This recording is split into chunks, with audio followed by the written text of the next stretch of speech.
From the top rope, and the Great American Bash, I bid you all good evening, morning, afternoon, wherever you may be in this great land of ours or around the world. Welcome to the $55 million studio on the Pro Wrestle Machine. Let's get into this issue. Through the use of the Pro Wrestle Machine. October 9, 2023 Observer Newsletter. Adam Copeland debuts in AEW. By Observer Staff. Adam Copeland, the former Edge, showed up at the end of the AEW Wrestle Dream pay-per-view on October 1st, just 10 days after his WWE contract expired. Copeland, who turns 50 in November, had been widely expected by those in WWE to be leaving. Those in WWE said that they were far apart on a new contract money-wise and figured Copeland was going. 2 nights earlier, when Edge was removed from the opening montage on the show, it seemed to confirm that would likely happen. When Copeland was looking to come back to wrestling, he was very close to signing with AEW, but WWE came back with a tremendous offer, a $3 million per year deal for limited dates each year. Copeland said that he and WWE outgrew each other and said they didn't have more for him to do. After Copeland did what was strongly teased as his retirement match with Sheamus in Toronto in August, he tried to shoot down the AEW rumors, saying he had a WWE contract offer in his hands. We were told the expectation was that he would end up in AEW. There had been talk going back some time that he wanted to end his career working with childhood best friend Christian Cage, and with Cage having far longer on his deal, that could only happen in AEW. Tony Khan had talked of the Wrestle Dream show as the end of an era and a start of a new era. Copeland got the expected gigantic pop upon his surprise debut at the end of the show when Christian was about to destroy Sting with a concerto, a move Edge popularized as a heel in WWE. A video played that Copeland had made the night before in Seattle with Darby Allin, and then he came out. He was able to use his WWE theme music because he's good friends with Afterbridge, the band that wrote and performed the song. He noted that WWE didn't own his theme and he can take that anywhere he wants to. He was being called the Rated R Superstar because WWE never renewed that trademark on him when it expired. He can't be called Edge, since WWE owns that name. AEW has needed a good new signing, so the timing works. He can still go at a high level as most of his WWE bouts were very good. To me, the idea of a start of a new era was overplaying it, and based on pay-per-view numbers, the big surprise announcement was not anything that got new people to order the show, as they played that card so much. They delivered something significant, and there are a ton of new matches Copeland can do. But he was not a game changer when he returned to WWE. It was telling that while he had more longevity and more championships in WWE and was gone for a longer period of time, that CM Punk coming to AEW meant more than Edge returning to WWE. In some ways it reminds me of Mick Foley going to TNA, which people thought would greatly help the company, but numbers really didn't move. Foley was probably more popular at the time than Copeland is now, although Copeland has far more left in the tank when it comes to inside the ring. He's also considered one of the smartest wrestlers in the ring as far as match layout goes, and as far as age goes, he's in the same age category as Chris Jericho was when AEW started, and Jericho was probably the most valuable wrestler in AEW in that early period of company history. The big surprise in the deal is that Copeland is not going in as a part-time performer like in WWE. He will be on television regularly and said he will be wrestling all the time. His first match will be on the special October 10th Dynamite show that goes head-to-head with NXT on a Tuesday, facing Luchasaurus. It would make sense he do something with Christian very soon, whether in singles or tags. The pay-per-view seemed to end with the idea of Christian and Luchasaurus and Nick Wayne versus Copeland and Sting and Darby Allin, although Allin's injury situation could affect that. Copeland wrote, "As some of you may now know, I'm no longer with WWE. My new home is AEW. I'm excited. Whole new roster.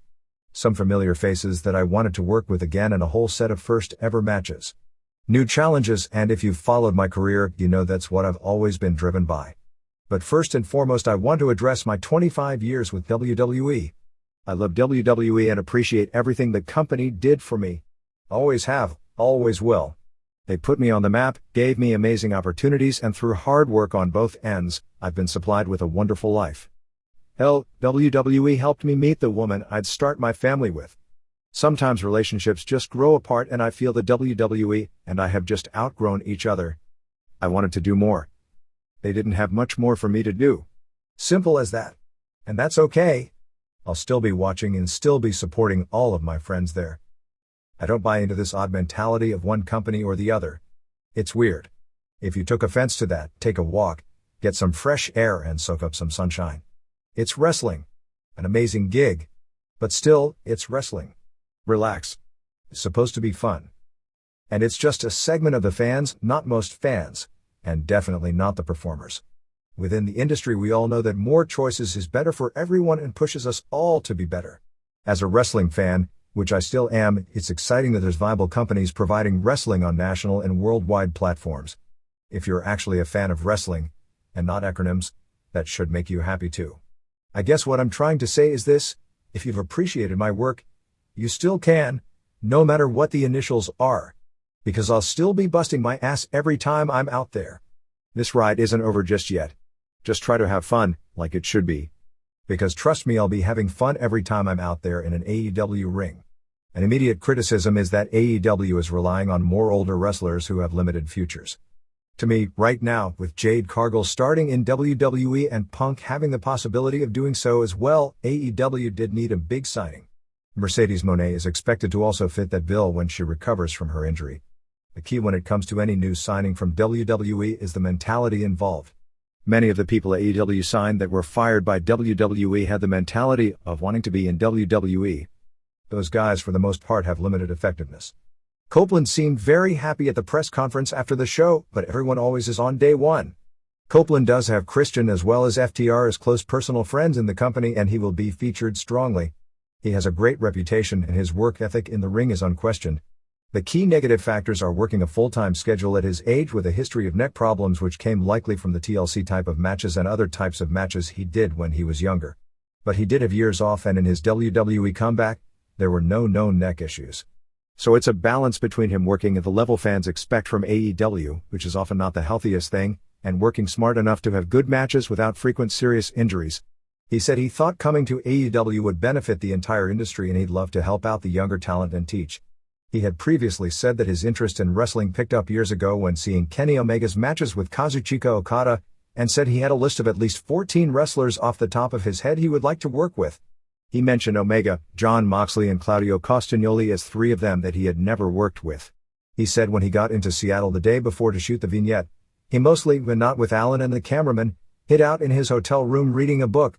He said he got hungry and did sneak out to a burger joint and saw a kid who recognized him and reacted. He said he asked the kid to keep it a secret. While there was a ton of speculation on it and people were expecting it, it never got out that he was in Seattle before he came out. His debut on AEW television drew a disappointing rating due to the cable and DVD mess-up situation. But even factoring that in, the number would have been in the realm of usual. It went against 2 baseball wildcard series games as well. But with 800,000 0.28 Copeland, even factoring that in, did not move numbers to any appreciable degree for his TV return and mission statement. It looks more like he could be an entertaining character and have good matches, like Christian is, but not be a needle mover just being there. When someone switches promotions, as we've seen with Cody Rhodes and will with Jade Cargill, it's like they come in with a fresh coat of paint. Everything is new and fresh. The expectation should be for Copeland to be able to have fun, have more creative freedom than he had, and have fresh matches with new opponents. As far as being a difference maker, I don't believe there are any magic bullets. Even if he did pop a rating at first, and him not doing so is absolutely a disappointment, in the long run, that's really what the reasonable hope for Copeland should be: someone who gives you good matches and interviews, does programs where they have effective and consistent stories, and helps teach the younger talent. AEW does have Christian, Jericho, Billy Gunn, Sting, Jeff Jarrett and Matt Hardy, and that feels like too many people in that age bracket.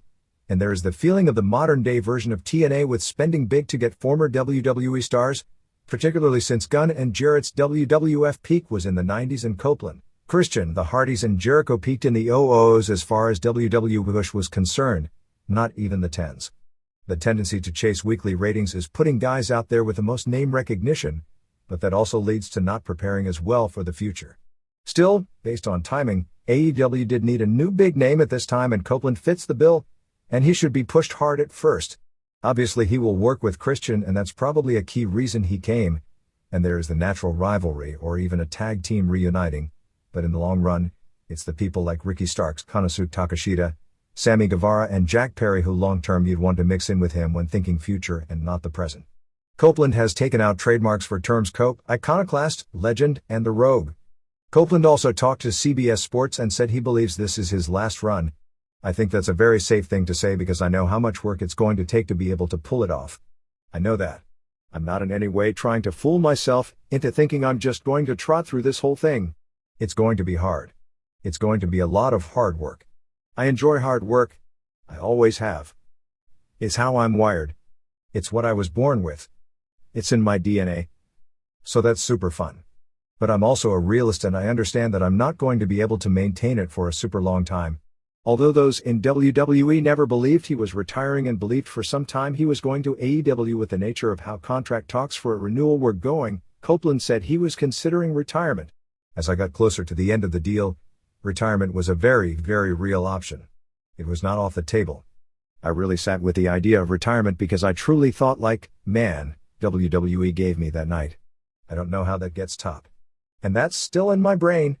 But I guess now it's like, okay, how can I try and top it in this new environment? Honestly, the Toronto show was a send-off of that character and it was the perfect way for that character to go out. Wrestling a guy that I've never wrestled that I always wanted to. It was just so much fun in there. That night, I'll never forget it. I'll always have that night with me. I told Sheamus that too.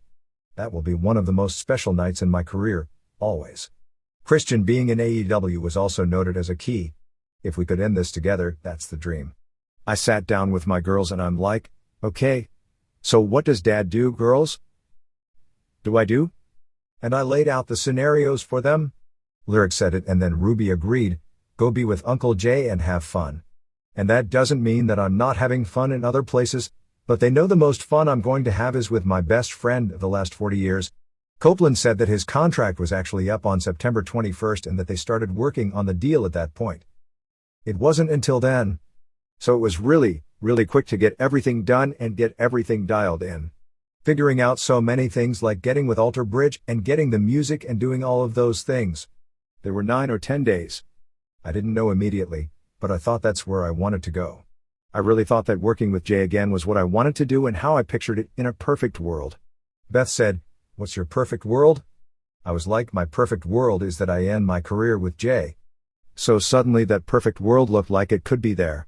It's tough to pass that up. I want to try and maximize what I still have left. If that's 1 year, that's 2 years, I want to do it as much as I can while I still feel like I can. I know that's going to be hard and I know that's going to take a lot of work physically. I know there's a different fallout now, but I know all of those things and I really just want to weigh the glory of this thing as much as I can. The Adam Copeland debut and a match with Bryan Danielson vs. Zack Sabre Jr. that will likely be remembered as the best U.S. technical match of this generation were the most memorable part of an excellent Wrestle Dream pay-per-view on October 1st at the Climate Pledge Arena in Seattle. There should be a lot of lessons learned here. On paper, the card looked like one of the deepest in terms of quality of matches that the company has done. And it delivered strongly in that regard. And then there are the business numbers. The show drew 7,300 total fans with 6,500 paid.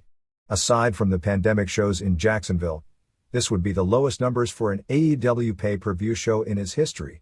Some have tried to make the excuse that they had 2 shows in the market with the Saturday Collision show, but almost every time AEW does a pay-per-view show, they have 2 shows in the market and often 3, and last year they were doing consistent $1 million gates. This is also a market they haven't run to death, 1 show previously which outdrew this one, and a market where 3 people in top matches, Danielson, Darby Allin and Swerve Strickland, were from the market. A negative was that even in tight shots of ringside, you could see a lot of empty seats just a few rows down. They kept trying to change camera angles from usual to avoid shooting them. WWE covers that using seat fillers. It was noticeable even deep into the show. Tony Khan after the show said that the show topped 100,000 buys and beat out the numbers of All Out. Based on the numbers that we have at press time from television buys, it would have been 16.2% from All Out and down 56.7% from All In based on the same time frame as far as television buys 4 days out. Streaming buys worldwide were up a higher percentage up from All Out, closer to 25%. Keep in mind that All Out, like other shows based on word of mouth, did tremendous late recorded buys, actually the highest percentage of any show I've ever seen. It now looks like All Out is very comfortably over 100,000 and right now 115,000 would be a conservative estimate. All In did a 21.5% increase with late reported buys, which sounds very high but is actually low for 2023 AEW. All In ended up doing 36.9% above Forbidden Door, which would lead to a 192,000 estimate. The crazy thing regarding the late buys is that All Out ended up doing only 14.1% down for television buys from Forbidden Door, which speaks for the word of mouth coming off the show. In this case, the show also had great word of mouth, although the biggest thing, the Adam Copeland return angle, was shown for free on television, so the lure to buy the show late wouldn't be for Copeland's surprise but would be based on reports on the key matches. To me, a 100,000 number for this show would be disappointing, but now that figure is looking like it will end up higher, perhaps significantly. It was going against a Chiefs-Jets football game that did 24,832,000 viewers and a 6.77 in 18-49 on NBC, as well as Peacock viewership, which got the number up to nearly 27 million and it peaked at 29.4 million. Given that competition, I'd say 120,000 would be good. If this grows like All Out, it would easily pass that figure, but there is no way to assume that will happen, which is why I say it's best on this one to wait and see. What we can say now with hindsight is that All Out, given it was 7 days after a pay-per-view, was an unqualified success, not because of the build or hype, but because of the late buys based on word of mouth. With an all-in level percentage of late growth, I'd call this show a mild disappointment. With All Out level of late buys, it would be a major success. Also, the UK late buys should be down because WrestleDream aired for free on television on ITV4 on October 4th. People are used to shows built around either a major gimmick match as a semi or main event, or in most cases, the AEW title was on top. The reality is that MJF appears to be the company's biggest draw, and certainly is when you look at TV ratings. He's also the world champion. On this show he was in a handicap match with people that weren't even on AEW television until a few weeks ago for the Ring of Honor tag titles. All Out did a lower number than usual, but that had the valid reason that it was 7 days after a much bigger pay-per-view show that did the second biggest number in company history. This was 4 weeks later, and AEW has had success the past 2 years with Forbidden Door shows with similar length time frames after a prior show. A negative with more than a month looking back is that AEW didn't get a major perception gain coming off the success of All In. It was a giant show to its normal fan base and was a pay-per-view success. It was a great single-night promotion, but not a game-changing night since the game hasn't changed. AEW didn't get the attention from drawing that crowd in the real world, and there is no magic answer. Khan seemed positive about the number being what it is and above All Out. Even at 100,000 buys, it is very profitable, and this is a new date that wasn't there before, so it is new revenue and new profits. The big question which the next few weeks will answer is if lowering the baseline from the regular 140,000 happens. You could argue that the football game may have hurt the same-day buys, but that would lead to a pickup later. Putting on great shows isn't a negative, and AEW's PPVs being so strong since its inception is likely why the pay-per-view numbers have remained good. But it also showed what history has shown, that shows that on paper look like they are filled with great matches one after the other isn't what gets the fringe people to buy the pay-per-view show. It shows with great builds with the right people in the key spots that draw. AEW hasn't established a WrestleMania or Royal Rumble. Perhaps All In can be that, but that will take years to establish. That draws just based on the name of the show, so it's the same basics that has been the case historically: the right grudge match or stipulation, and or the right world title match. But this was one of the best pay-per-view shows the company has done, between the top-tier matches and the way the Adam Copeland entrance was put together. There were a lot of scary moments. Darby Allin ended up with his arm in a sling after landing terribly on the ring steps from a toss by Christian, and there was no word on his injuries. Mark Davis appeared to have broken his wrist, and he just got back from knee surgery. Sammy Guevara, who put on an incredible performance in the six-man tag, suffered a concussion and missed his scheduled match on Dynamite. Guevara by the end of the week said he was doing a lot better, but that Monday sucked.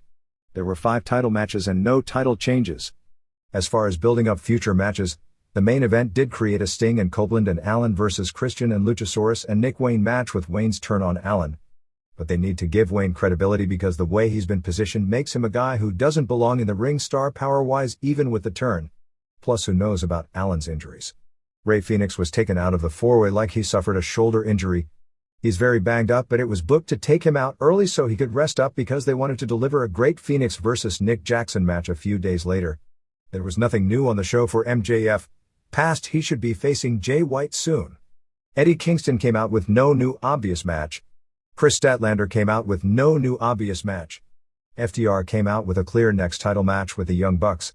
A win over Adam Page by Swerve Strickland should lead him to a title match with either MJF or Rey Fenix, because Page should never lose without it being as a stepping stone for the winner getting a title match or to keep a program going.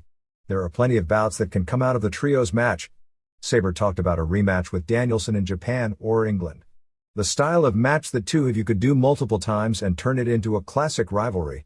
If it's a 2-match series or a 3, I think the final match should be Danielson putting Sabre over at Wembley next year, given Danielson should lose to him before retiring, with the climax being a submission match, and the final match should have the pass the torch type of ending. Sabre in the storyline pushed that this was supposed to determine the best technical wrestler in the history of the business, but Danielson won via knockout from a knee to the chin, which didn't prove who was the best technical wrestler. Statlander ended Hart's winning streak of more than 1 year, in one of those streaks nobody even knew about until just recently. Part of the reason is that Lee Johnson and Hart are getting married shortly and taking time off for the wedding and honeymoon. The show opened with a tribute to Antonio Inoki. They brought out Naoto and Hirota Inoki, who are Inoki's grandsons, along with Tony Khan, Rocky Romero, and Katsuyori Shibata. Shibata has always noted that he owes Inoki his life, literally. His father was employed as a wrestler and later a referee by Inoki, and it was while touring as a wrestler that his father met his mother, so no Inoki creating New Japan, no Shibata. Literally. 1. Keith Lee and Satoshi Kojima and Athena and Billy Starks beat Shane Taylor and Lee Moriarty and Diamante and Mercedes Martinez in 5:40. Fans chanted, "We want bread for Kojima." Athena and Starks worked as babyfaces here, including doing a double tope. Athena also did the eclipse on Moriarty. The finish saw Lee hit the jackhammer slam on Moriarty and Kojima finished him with a lariat. Nothing wrong but was clearly rushed. 2 stars. 2. Claudio Castagnoli pinned Josh Barnett 8:21.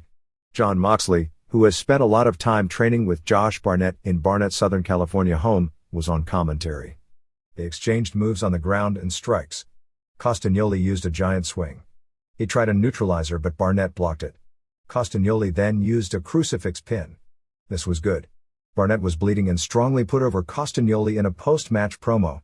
He said how everyone talks about how good Castagnoli is, but he's better than people know, and that Inoki would be a fan of Castagnoli.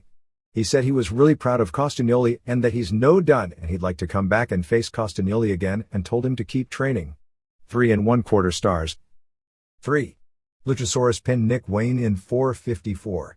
It was pretty one-sided, but Wayne took great bumps.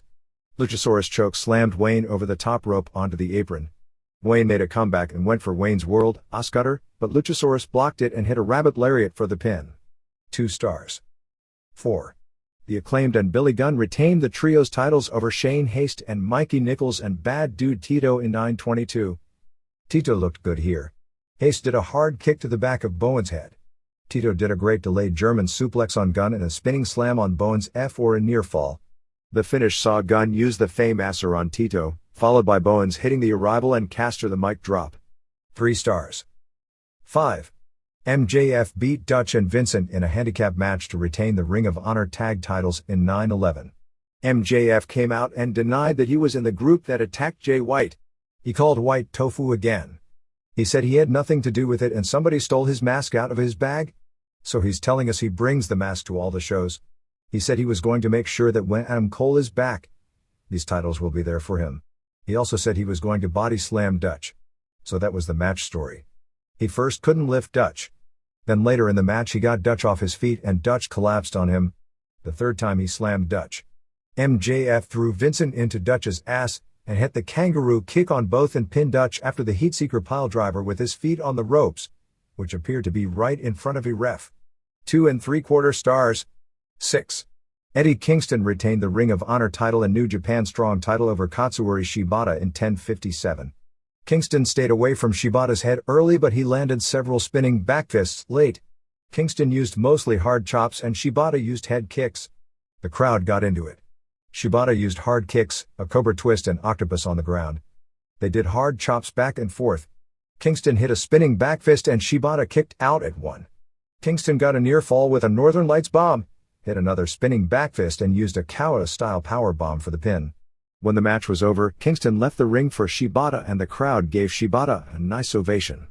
3 3/4 stars. 7. Chris Statlander pinned Julia Hart to retain the TBS title in 8:56. Hart did a spot where she was supposed to jump on Statlander's back and then hit a senton, but she slipped on her back and still hit the senton. The crowd was okay with that. Hart went to blow the mist, but Statlander used a spinning powerbomb and a German suplex. Hart did a belly-to-belly spider suplex and went for a moonsault, but Statlander moved. The fans booed as they wanted to see a title change. Hart later hit the moonsault, but Statlander got her leg on the ropes. Hart had Statlander in her heartless submission, but Statlander picked her up and then hit a tombstone piledriver and followed with the Gotch style, which they call He's Sunday Night Fever. 3 stars. 8. The Young Bucks won a 4-way over Penta and Phoenix, Austin and Colton Gunn and Orange Cassidy and Hook to become top contenders for the AEW tag titles in 12-15. Phoenix was selling his shoulder from the start. The Guns worked on it and Phoenix was taken to the back. This was all a planned shot. Matt and Hook were trading Northern Lights suplexes. Cassidy hit a tope on both Bucks. Penta made a hot tag doing some cool stuff, and hit Made in Japan on Colton for a near fall. Penta did a flip dive onto several people. The finish saw the Young Bucks hit Penta with the BTE trigger. 3 3/4 stars. 9. Swerve Strickland pinned Adam Page in 2012. Strickland worked as the heel but was a total babyface to the crowd since he's from the area. There were Hangman Sucks chants and loud booing for him. Page was bleeding from the nose. Page did a powerbomb on the apron and barricade followed by a moonsault off the top rope to the floor, another powerbomb and a tope. Page slammed Strickland's hand on the ring steps. Page did a deadlift German suplex and Strickland did a jumping flatliner and a brainbuster. Strickland followed with a backbreaker and double foot stomp and a running kick. Page rammed Strickland's hand on the post and hit a dead eye on the steps. Page was biting the hand. Page went for the buckshot lariat, but Strickland used a drop toe hold. Strickland started working on Page's right arm, which is the buckshot lariat arm. They teased Strickland breaking Page's elbow. Strickland did a 450 for a near fall and got an armbar, but Page made the ropes. Strickland tried the JML driver. Page hit a left arm lariat and went for the deadeye, but Strickland got an armbar. Page escaped and was pounding on Strickland's hand. Page hit the buckshot but sold his arm and was slow covering. Prince Nana put Strickland's foot on the ropes, which should have been a DQ since it was in front of the ref. The ref instead kicked Nana out, which distracted Page. Page went for the buckshot lariat, but Strickland hit him with Prince Nana's crown. Page kicked out and Strickland used 2 swerve stomps and a JML driver for the pin. 4 3/4 stars. 10. Ricky Starks pinned Wheeler Yuta in 9:48. This was tough because they had to follow the previous match. They came out very hard and aggressive with punches and chops. Big Bill came out. Yuta shoved Starks off the top rope onto Bill. Yuta threw Bill into the post and was landing elbows on Starks and used the seat belt for a near fall. Starks came back with a spear and Rochambeau. After the match, Jon Moxley said it was okay for Yuta to lose because with Yuta, it's not about today or even a few weeks from today, but about learning lessons for the next 2 to 5 years. 3.5 stars. 11. Bryan Danielson pinned Zack Sabre Jr. in 23-10. This was a classic style match, and I think it will be one of the most remembered matches of this era by people in 20 years. The announcers from the start tried to compare it to the 1975 Antonio Inoki vs. Billy Robinson match, and while it won't have nearly the cultural significance because these guys have nowhere close to the name value in this culture that Inoki and Robinson had in Japan, this is the modern equivalent of a match that is remembered far better than matches that were actually far bigger at the time. The idea is that Danielson's right arm wasn't 100%, so when they would trade the hard uppercuts, Danielson used the left arm. For that reason, Sabre got the better of it until Danielson gave in and had to use his stronger but injured right arm. Sabre stomped on the right arm and did finger-breaking spots. Danielson did a backflip off the top rope and rolled into a half crab. Danielson used a dragon screw and then an even more violent dragon screw. Danielson hung Sabre in the corner and kicked the left leg and body and then used elbows. Danielson did a double arm superplex into a label lock. Danielson also did a triangle into the label lock into an Achilles lock, and Sabre made the rope. Danielson did a ton of kicks. The two traded O'Connor rolls for near falls. Sabre used one European clutch for a near fall and a second got turned by Danielson into the cattle mutilation. Danielson used elbows and a heel hook. They traded hard slaps and kicks. Danielson was stomping Sabre, who got an armbar. Danielson used a Nagata back suplex and Busaiku knee for a near fall and his second Busaiku knee and got the pin. Danielson implored the crowd to give Sabre a standing ovation after. 5.5 stars. 12. Will Ospreay and Sammy Guevara and Konosuke Takeshita beat Kenny Omega and Kota Ibushi and Chris Jericho in 22-10. This match was so loaded with talent it couldn't help but be great. Ospreay's back was all cupped up. They opened with a six-way brawl. There was a triple plancha spot by the Omega team. Omega sold for a long time. Ibushi never tagged in until 11 minutes. Omega and Ibushi did their double leapfrog spot and double triangle moonsault spot from their Golden Lovers days on Ospreay and Takeshita. Jericho used the lion salt for a near fall on Guevara. Takeshita did a German suplex to Jericho and a high angle one on Omega where it looked like he took it on his head, but it was actually the shoulder. Omega did the snap Rana, sending Ospreay to the floor, and followed with a Terminator dive on Ospreay and Takeshita. Guevara hit Jericho with a Spanish fly for a near fall. Guevara did a shooting star to the floor on Omega. Guevara came off the top into a codebreaker by Jericho for a near fall. Omega hit Guevara with a snapdragon. Guevara mistimed an Oscutter. Ospreay used Ibushi's last ride powerbomb on him. Guevara used a codebreaker that Jericho kicked out of at 1. The crowd was super hot at this point. Ospreay used a sky twister. Jericho hit the Judas effect on Ospreay when Ospreay pushed Guevara out of danger. Jericho used a Frankensteiner off the top. The finish saw Guevara go for the GTH, Jericho blocked it. But Don Callis hit Jericho with a bat shot as Ospreay distracted Aubrey Edwards and Guevara scored the pin. 4 3/4 stars. 13. FTR retained the AEW tag titles over Aussie Open in 2025. The last match was so heated that these four had a hard time early in getting the crowd. But they had an outstanding match as well.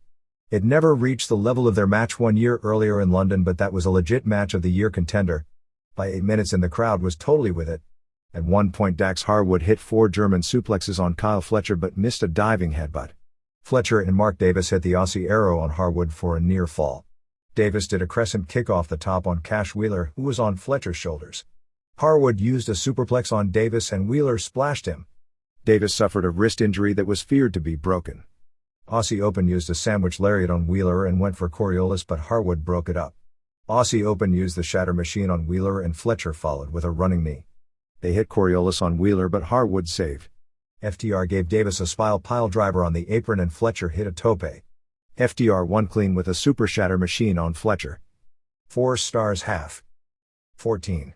Christian Cage retained the TNT title over Darby Allin in a February 3rd fall mock in 25-17.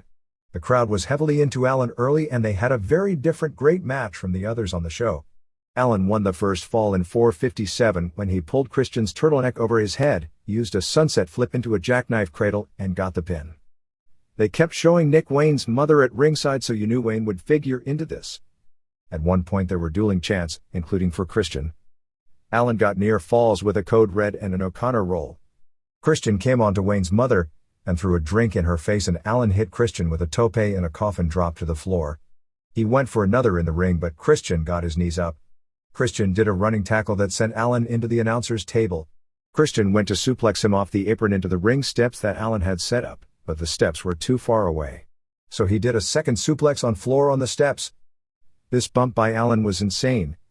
He landed right on his hip and back and ended up counted out of the ring to lose the second fall at 15-17. This was sick and probably where Allin got hurt. Allin sold this so much that they teased there would be no near fall and they put Allin on a stretcher. Christian then removed the canvas and removed the padding, leaving nearly half the ring with only the boards. Christian did a plancha onto Allin on the stretcher and then the killswitch right on the boards, but Allin kicked out. Christian used the Scorpion Deathlock, Sting's move, on Allin, who made the ropes. Allin came back with a Scorpion Death Drop. Allin did a coffin drop and Christian kicked out. Christian did a sunset flip powerbomb on Allin on the boards. Christian then accidentally speared ref Bryce Remsburg. Christian used a low blow and was about to do a belt shot. Nick Wayne ran in and grabbed the belt from Christian, and then hit Allin with it. This was teased some time back in the sense Wayne was mad at Allin for teaming with our Fox, who had just gone to Wayne's home with Swerve Strickland and beaten he and his training partners up and broke a photo of Nick's father on him, leaving him bloody. Wayne's mom looked horrified by this. Christian then pinned Allin. Christian and Wayne then kept beating on Allin until Sting made the save. Sting was beating both down until Luchasaurus came out. All three were beating on Sting and Christian teased the concerto on Sting. Then the lights went out and Adam Copeland showed up with his WWE music, but with his wife, Beth Phoenix, now doing the opening line. Copeland at first teased taking Sting out, but instead took out Wayne and speared both Luchasaurus and Wayne. The show ended with the idea of 3 different generation superstars in the ring in Sting, Copeland, and Allen.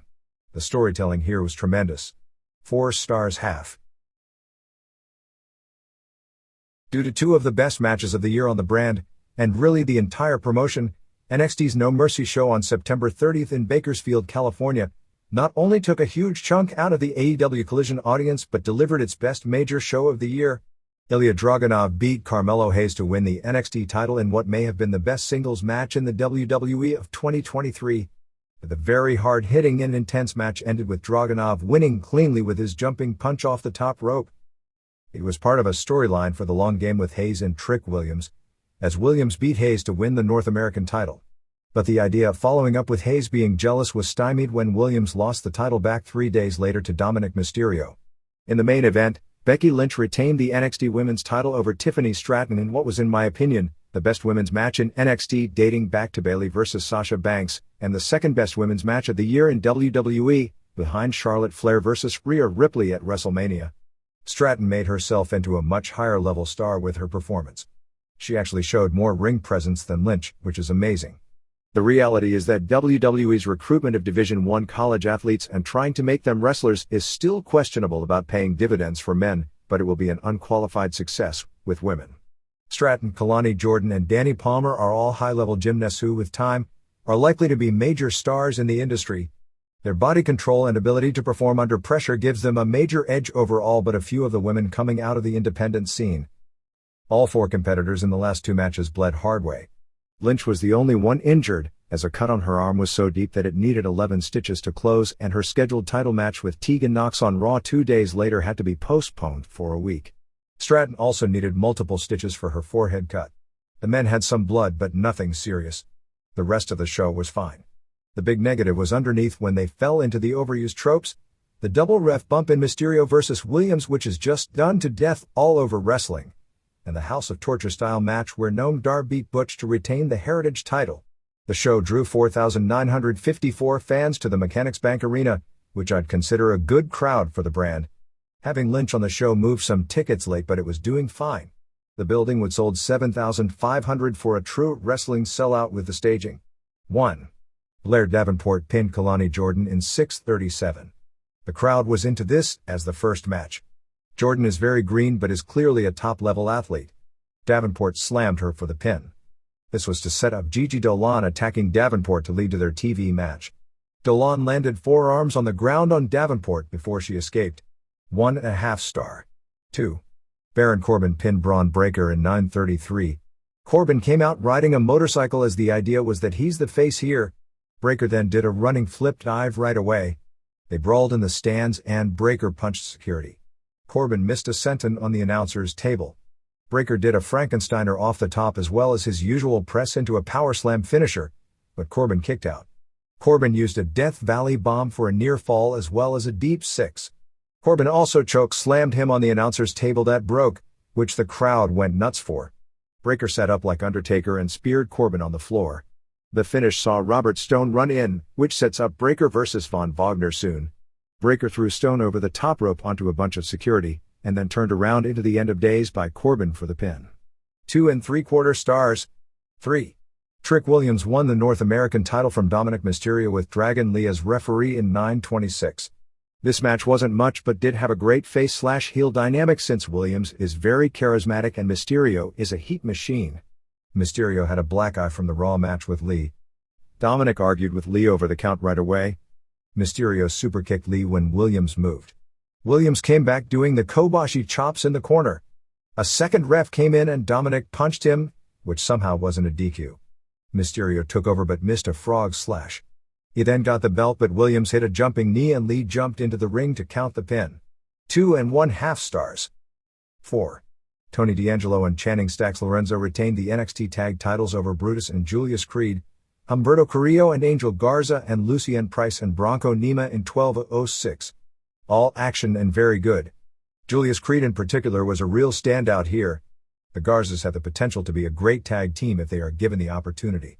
Price and Nima have impressive size and movement but are still very green. But the potential is there. D'Angelo's left knee went out doing a double suplex on Garza and Carrillo. So they took him out of the match. As these angles go, it was done more believably than most, which are also becoming an overdone cliche. AEW did it the next day as well, so it's probably good to do a moratorium on them for a while. There were near falls, submissions, and saves. Julius hit overhead suplexes on everyone and a double Northern Lights on Nima and Price. D'Angelo then came back with his knee in a brace. There was a four-way superplex spot that was Tool. Brutus did a springboard Brutus ball to the floor. D'Angelo and Lorenzo did a double team back suplex on Price, which they call the bada boom bada bing, for the pin. 3 3/4 stars. 5. Noam Dar retained the Heritage title, beating Butch in a February 3rd fall match at 2:33 of the 6th and final round. These two are good wrestlers, but this match was all about the interference. Dar had Oro Mensah, Lash Legend, and Jakara Jackson in his corner, and Butch had Tyler Bate in his. In the first round, Butch worked over the hands of Dar. When the bell rang to end the round, Dar cheap shot at him. In the second round, Lash Legend got in the ring and distracted the ref. Oro Mensah kicked Butch in the head and Dar used the Nova Roller for the pin at 2:21. In the third round, Butch did a moonsault to the floor, won everyone. Dar missed the Nova Roller and Butch used the bitter end for the pin at 1:58. In the fourth round, Butch was on top doing ground and pound and then just got up to play to the crowd. Dar did an armbar and triangle. Butch used an X-plex for a near fall. Dar came off the top rope into a triangle by Butch and was caught in it when the round ended, so he was saved by the bell. In round 5, Dar was on top using a spinning elbow, double arm superplex and brainbuster on the apron. Butch got the advantage and was working on a hand submission when the bell saved Dar again. In the sixth round, Dar got his hand taped up. Mensah kicked Butch in the head again. Dar took out Butch's mouthpiece and hit the Nova Roller, but Butch kicked out. Butch then took out Mensah and used a Tyler Driver 97 for a near fall. Dar went for a knee bar, but Butch escaped and broke his fingers again. Butch hit the bitter end, but Dar kicked out. Mark Coffey and Wolfgang then attacked Bate outside the ring. Butch was distracted by them and Joe Coffey clotheslined Butch while Jackson and Legend distracted the ref and Dar got the pin. 3 1/4 stars. 6. Ilya Dragunov pinned Carmelo Hayes to win the NXT title in 21:04. Dragunov was just sensational here. He was hard-hitting and Hayes was trying to keep up with him and hitting back harder than usual. It built great. Hayes did a fadeaway into a bulldog for a near fall. Hayes was bleeding from the mouth. Dragunov did 2 German suplexes and stomped the hell out of Hayes. Dragunov did a running knee. Dragunov blocked a codebreaker and hit a Death Valley bomb into the corner, followed by a coast-to-coast dropkick. Dragunov did a great superplex. Dragunov was bleeding at this point. Dragunov did his dropping punch for a near fall. He dropped the first off the middle rope for a near fall. Hayes did a super kick for a near fall. They traded hard slaps. Hayes did a diamond cutter off the apron to the floor. Hayes came off the top into a clothesline by Dragunov, and then Dragunov came off the top rope with a punch to Hayes on the ground for the pin. It isn't the moves Dragunov does, but his selling and intensity that make him click. Is very much like a younger and less beat-up Tomohiro Ishii, and this was a lot like the Ishii vs. Luke Jacobs match at the Rev Pro Anniversary show. 4 3/4 stars. 7. Becky Lynch pinned Tiffany Stratton to retain the NXT title in a no-rules match in 2017. Lynch started out with kendo stick shots. Then they brawled into the crowd. Lynch got chained from her stylist in the crowd and started whipping Stratton. Stratton ended up bleeding a lot, either from the chain or a handrail. Lynch came off the barricade into a kendo stick shot by Stratton. Stratton used the ring steps, picking them up with ease and showing that the idea they are super heavy is a work. Stratton suplexed Lynch on the floor. Stratton pulled out a toolbox and used a wrench, crowbar and chair shots. Lynch threw Stratton into a chair and used an exploder suplex and a great missile dropkick. Lynch used a shopping chart and then put Stratton in it and rolled it into the steps. Lynch pulled out a bag and the people wanted thumbtacks. Instead it was Barbies. The place groaned at that one. Obviously it's an inside joke with Stratton as a Barbie, but man was that lame. So Barbies were all over the mat and Lynch gave Stratton a reverse DDT on the Barbies. Lynch then grabbed a bunch of them when she was outside the ring and threw them at Stratton, who used a garbage can lid to block them and send them into the crowd. Stratton hit Lynch with a garbage can and used a spinebuster on the garbage can for a near fall.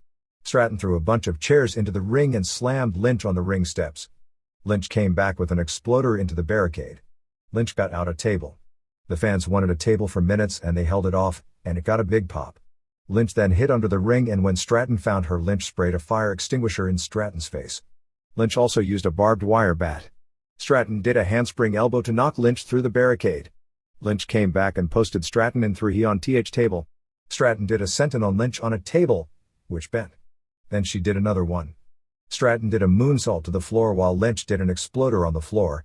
The finish saw Stratton missed her PME moonsault with Lynch on chairs, and Lynch used the manhandle slam on the chairs for the pin. 4.5 stars.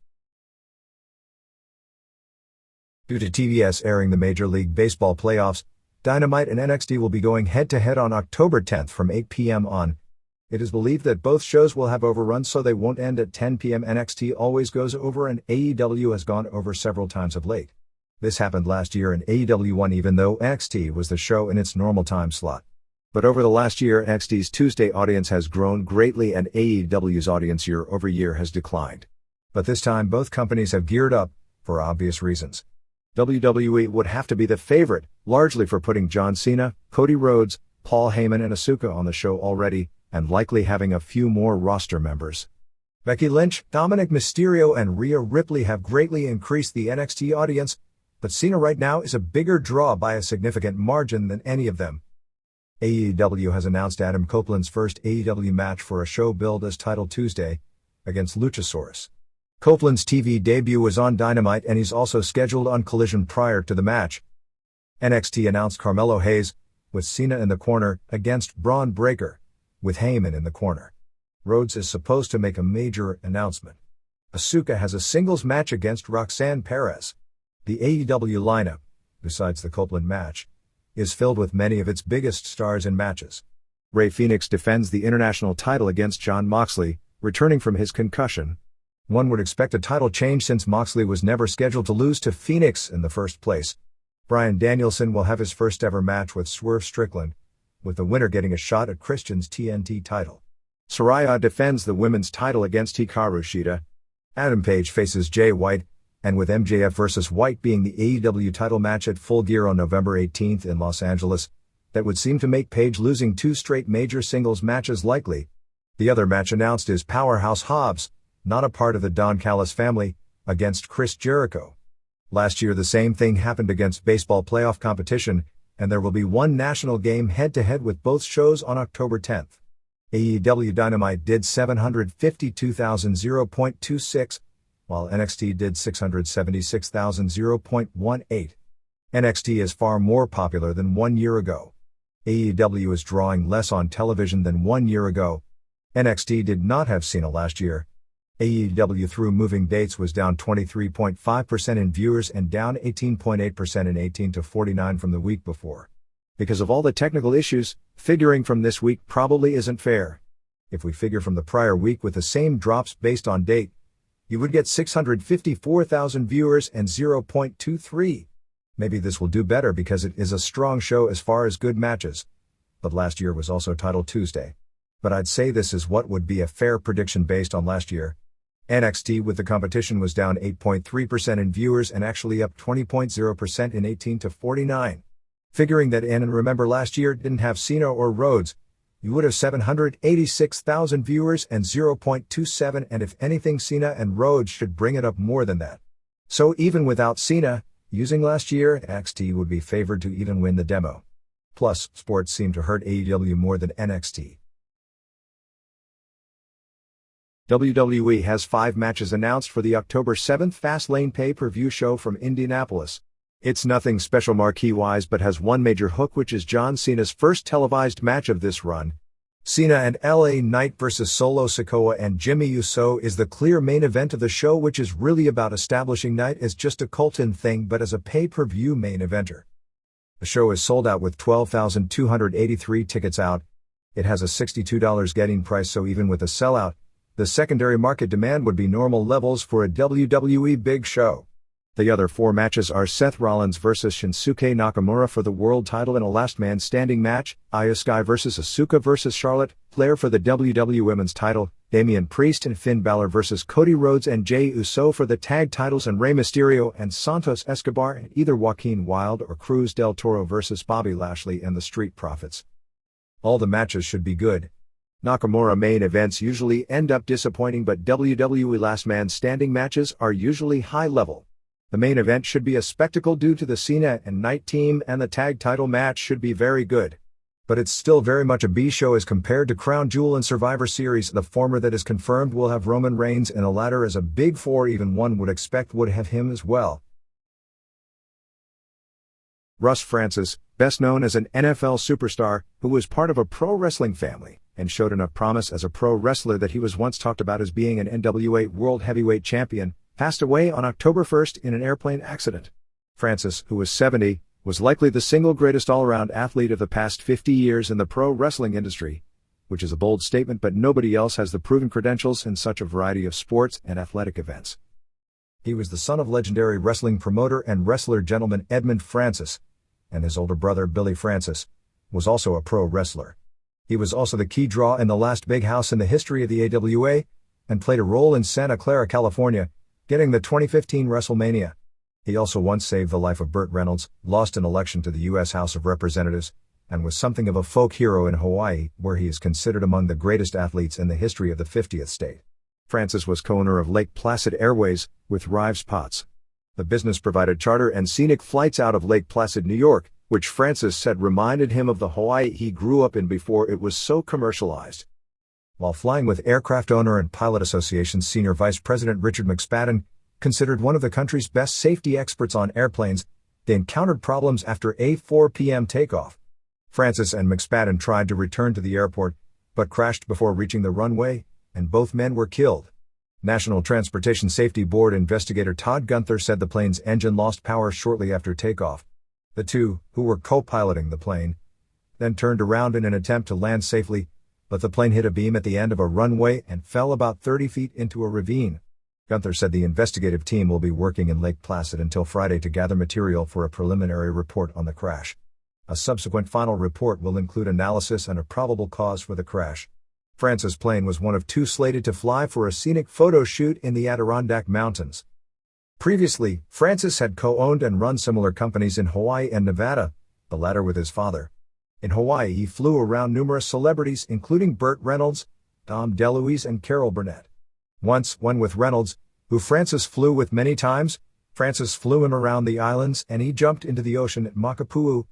Within seconds, Reynolds was swept away from the shore in a riptide and was dangerously close to the jagged lava rock coastline. Russ, an excellent swimmer, saw Reynolds in trouble, got in the water and pulled Reynolds back to the shore. Reynolds many times would tell people the story and thank Russ for saving his life. Francis was born April 3, 1953, in Seattle, although stories in Hawaii listed him being born in Kailua, Hawaii. His father was wrestling in the Pacific Northwest, and with a $10,000 loan from Don Owen purchased the promotional rights to wrestling in Hawaii from Al Karasik, who had been the wrestling promoter on the island since 1935. Francis started promoting 50th State Wrestling in Hawaii on May 17, 1961, with a 3-match show at the Honolulu Civic Auditorium. His promotion struggled early, until selling out with the most famous match ever on the islands, the Curtis Aokia vs. Nef Meava match on August 16, 1961, which ended up in a riot that was covered on the front page of all the local newspapers, and the fluke put the promotion on the map. It got even stronger in 1962 when it got on television, and during that era was known for having the best interviews of any promotion in the world, from the low-key Francis to the bombastic Aokia and frequent visitors like Fred Blassie. At one point they had a regular studio wrestling show, as well as a 1-hour television show which was nothing but interviews. Bill Watts, who later became one of the most successful promoters of his era, credited Vern Gagne, Roy Shire and Ed Francis' style of promotion as the people he learned the most from. Because it was Hawaii, it was at times the single most desired territory for many wrestlers to work in, not for the money, but for the lifestyle. Nick Bockwinkel, one of the biggest stars in the history of the promotion, once told me the greatest time of his career was the time spent with his family in the 60s, living in an apartment across the street from Waikiki Beach. He worked 3 nights a week, all short trips, spent every day with his kids at the beach, and called it the best time of his life. He said that people would save up all year to spend a week or two in Hawaii, and he'd go there for 6 months, and while he didn't make any money as it wasn't a high-paying territory, he had 6 months with his family in paradise and broke even. When Russ was growing up, the Saturday afternoon wrestling show was a juggernaut on local television. I myself saw the migration on the beach once in 1972 of locals leaving in the late afternoon, and was told it was because wrestling on television was starting in 15 minutes. During the 60s, the heyday of He Promotion, the shows garnered a 70% share of the television audience in its time slot, numbers equivalent to the heyday of Jerry Jarrett's Saturday morning show in Memphis. Russ Francis was 7 when the family moved to Hawaii. During his senior year of high school, the family left Hawaii as Ed Francis wanted to live at the ranch he owned in Eugene, Oregon. Russ trained in the decathlon, and in doing so, found success in throwing the javelin. In 1971, while attending Pleasant Hill High School in Oregon, he set the national high school record with a throw of 259 feet 9 inches. While never verified, at the time it was believed to have possibly been the world record for any high schooler. The record stood until 1988. That alone sounds impressive, but here's the kicker. He only started throwing the javelin in competition 2 months earlier. Soon he was throwing 270 to 290 feet, not far off the world record of 302 feet 4 inches at the time. He was literally a star in everything he touched. In high school, he was a star in football, wrestling, baseball, basketball and track. He even competed in rodeos. He was an avid skydiver and a top-notch swimmer and surfer. Later, he excelled in the Superstars competition, which in the 70s and 80s was a popular made-for-television competition that aired on ABC. The idea was to take some of the best athletes in the world in all the major sports and put them in competitions in a variety of athletic events. Francis' background and his size, strength, speed and swimming ability made him one of the best all-round athletes in the world during that time frame. He and brother Billy were somewhat local celebrities as teenagers in Hawaii. The Francis name was big culturally due to their father in wrestling, and their high school sports exploits would get mainstream media coverage. Like any good promoter, Ed Francis took advantage of that. In 1969, 50th State Wrestling was having a banner year with the most heated program being Ed Francis coming out of retirement against the unique heel, Ripper Collins. Collins was a fantastic talker, who also had a terrible-looking body, thin arms, big gut, and played something of a stereotypical wimp, who would rely on low blows and often hiding behind tough guy tag team partners. On television, Collins attacked 17-year-old Billy Francis, setting up a match on the loaded Christmas show at the Hick Arena, where a sellout crowd of 8,200 fans, with a large number turned away, saw Ed and Billy beat Collins and Friday Ullman. The loaded show also included the unique mix of talent that only 50th State Wrestling big shows had, including Johnny Barnett beating Pedro Morales for the North American title, Danny Hodge doing a 60-minute draw with Felipe Hanley, a major star from Mexico, for the NWA World Junior Heavyweight Championship, Giant Baba and Seiji Sakaguchi in to draw Japanese tourists coming in on holiday vacations, beating Tank Morgan and Jack Bensei, and the missing link Tempero Firpo, beat Johnny Walker, a Hawaii native who would later become Mr. Wrestling 2. Later, one of the largest television audiences the show ever had was for the KGMB television airing on January 31, 1970, of a match held 3 days earlier, with Ed and Billy facing two of the island's legendary heels, Collins and Barnett. At Kailua High School, the Francis boys were often mocked behind their back by the pot users in school, so one day Billy and Russ grabbed a bunch of them and locked them in a storage closet on campus. Another time, the coach had Billy and Russ wrestle each other in practice, and it got so heated that they ended up fighting and breaking through a door. In 1980, Russ Francis placed second both the preliminaries and the finals in the Superstars. He was second behind Joe Theismann in the preliminaries, but he beat Theismann in the finals. That year he lost the closest championship in U.S. Superstars history to Heisman Trophy winner Charles White, winning the events in swimming, rowing, weightlifting and golf, with those reaching the finals including some of the greatest athletes of the era like Phil Garner, Mike Schmidt and Lou Brock from baseball, Deacon Jones, White, Theismann and Jim Kick from football, Gail Goodrich from basketball and the legendary racquetball player Marty Hogan. In 1981, he gained his revenge on White, winning over him in the prelims, but in the finals fell behind hurdlers Ronaldo Nehemiah and Edwin Moses, two of the most dominant track athletes of that era, and speed skater Peter Muller.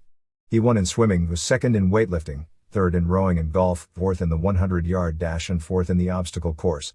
He then went to the World Championships that year and placed third, the highest placing of anyone from North America, winning in swimming, weightlifting, placing ninth in soccer skills, fourth in the 100-yard dash and third in the obstacle course, including finishing ahead of the other North American World Championship qualifiers that included Nehemiah, Moses, Muller and NBA legend Rick Barry. The belief was that he could have gone to the Olympics as a javelin thrower. He was a prodigy in that sport, and was known to have poor technique but so much power that overcame it. His javelin career ended when new coaches tried to mess with the style that set a national high school record, and in learning technique, it threw him off. Then he suffered a shoulder injury and was never able to regain form. Like his brother Billy, Russ was a big guy, a legit 6'6" and 240 pounds. Had his height not been well known because he was a known football player, he'd have probably been billed at around 6'9" as a pro wrestler. He was a 9th-round draft choice as a pitcher by the Kansas City Royals in 1974, and then the 16th pick in the first round in 1975 by the New England Patriots in football, even though he never played during his senior year due to a dispute with the coaches. He only played 14 college football games because of an injury during his sophomore year and only playing one full season as a junior. Even with a lack of college experience, his athletic potential was known and he was projected to be and was the first tight end taken in the draft. There were stories about him that said that had he continued with basketball in college he possibly could have had a shot at the NBA, although that may be overblown, but he was a high school standout in that sport. Track was his best sport and football was the one he could make money with. Because he was expected to be an All-American tight end as a senior, but sat it out, it was a news story that got a lot of regional and some national press when he started wrestling regularly in Oregon. He often teamed with his father that year against people like the Royal Kangaroos, Bob Remus, Sergeant Slaughter, Kurt Von Steiger, and Mr. Seiki, Mr. Pogo. He also took flight lessons 3 times a day to earn his license that year.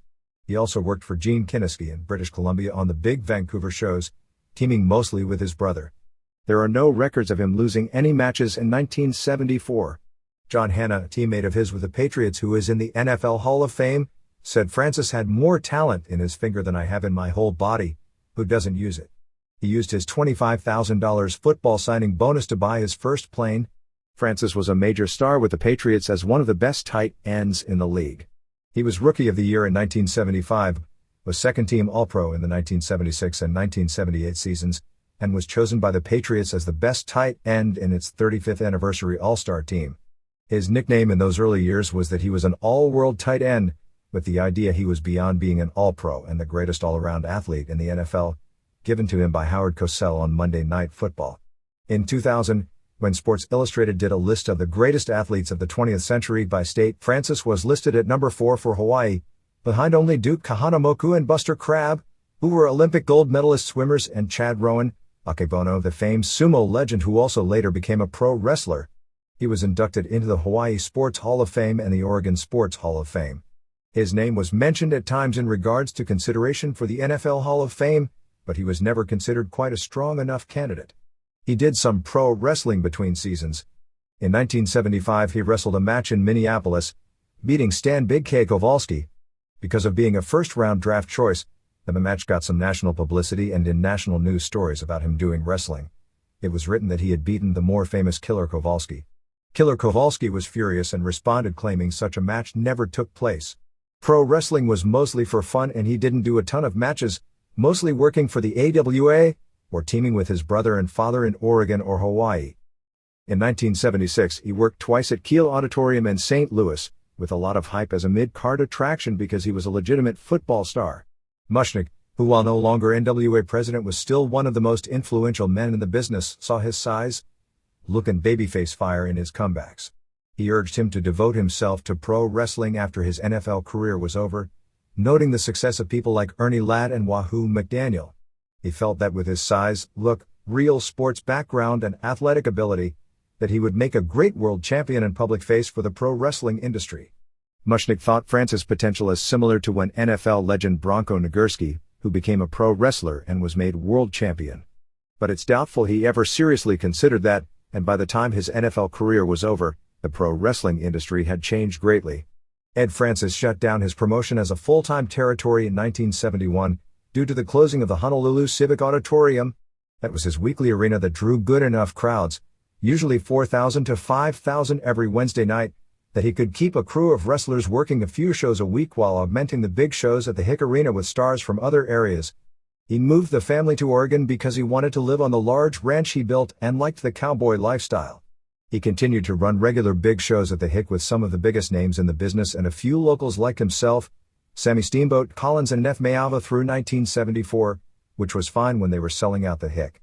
By that point, he was mostly using talent from the AWA, Bockwinkel, Ray Stevens, Vern Gagne, Billy Robinson, Dusty Rhodes, Ken Patera, Ivan Koloff, The Crusher, Ivan Putski and superstar Billy Graham were the top attractions. But the cost of flying most of the card in from Minneapolis meant they had to do sellout business to make it worthwhile. As crowds felt, the expenses made it no longer worthwhile to fly in so many. That era of Hawaiian wrestling ended on July 17, 1974, with a show headlined by Ganya beating Kiniski in an AWA title match with virtually nothing underneath. Ed Francis got the bug to start it back up in 1977. The first show back on June 22, 1977, brought back the Texas Battle Royal, a gimmick that had always been a big draw, and all the advertising around the show was based on Andre the Giant and Russ Francis. Francis got top billing even over legends like Baba, Moondog Mayne, and Kiniski. The show drew a near sellout of 7,600 fans. Ed Francis ran a full-time territory once again for the next few years, at first with Russ and Billy Francis against John Tolos and Steve Strong as his major program. In 1977, Russ and Billy held the Hawaiian Tag Team titles for a few weeks, beating Chris Markoff and Strong, and losing to Buddy Rose and Big John Studd. He was one of the last NFL players to wrestle in the offseason, as teams had contracts with players that would prevent doing such things after this era, plus once football players started making big money there was no need, like there was previously, to get an off-season job. Francis was close friends with Jack Lambert, an NFL legend with the Pittsburgh Steelers. Once, when Lambert came to see Francis wrestle, his selling was so good that Lambert went crazy in an unplanned run-in and Francis had to calm him down. His roommate with the Patriots was Darryl Stingley. Stingley was one of the most well-known NFL players of that era as the victim of one of the most violent hits in NFL history, by Jack Tatum of the Oakland Raiders. The hit left Stingley a quadriplegic at the age of 26. At the time, Francis announced his retirement from football because of his friend's plight and was furious when the Patriots tried to cancel Stingley's medical insurance.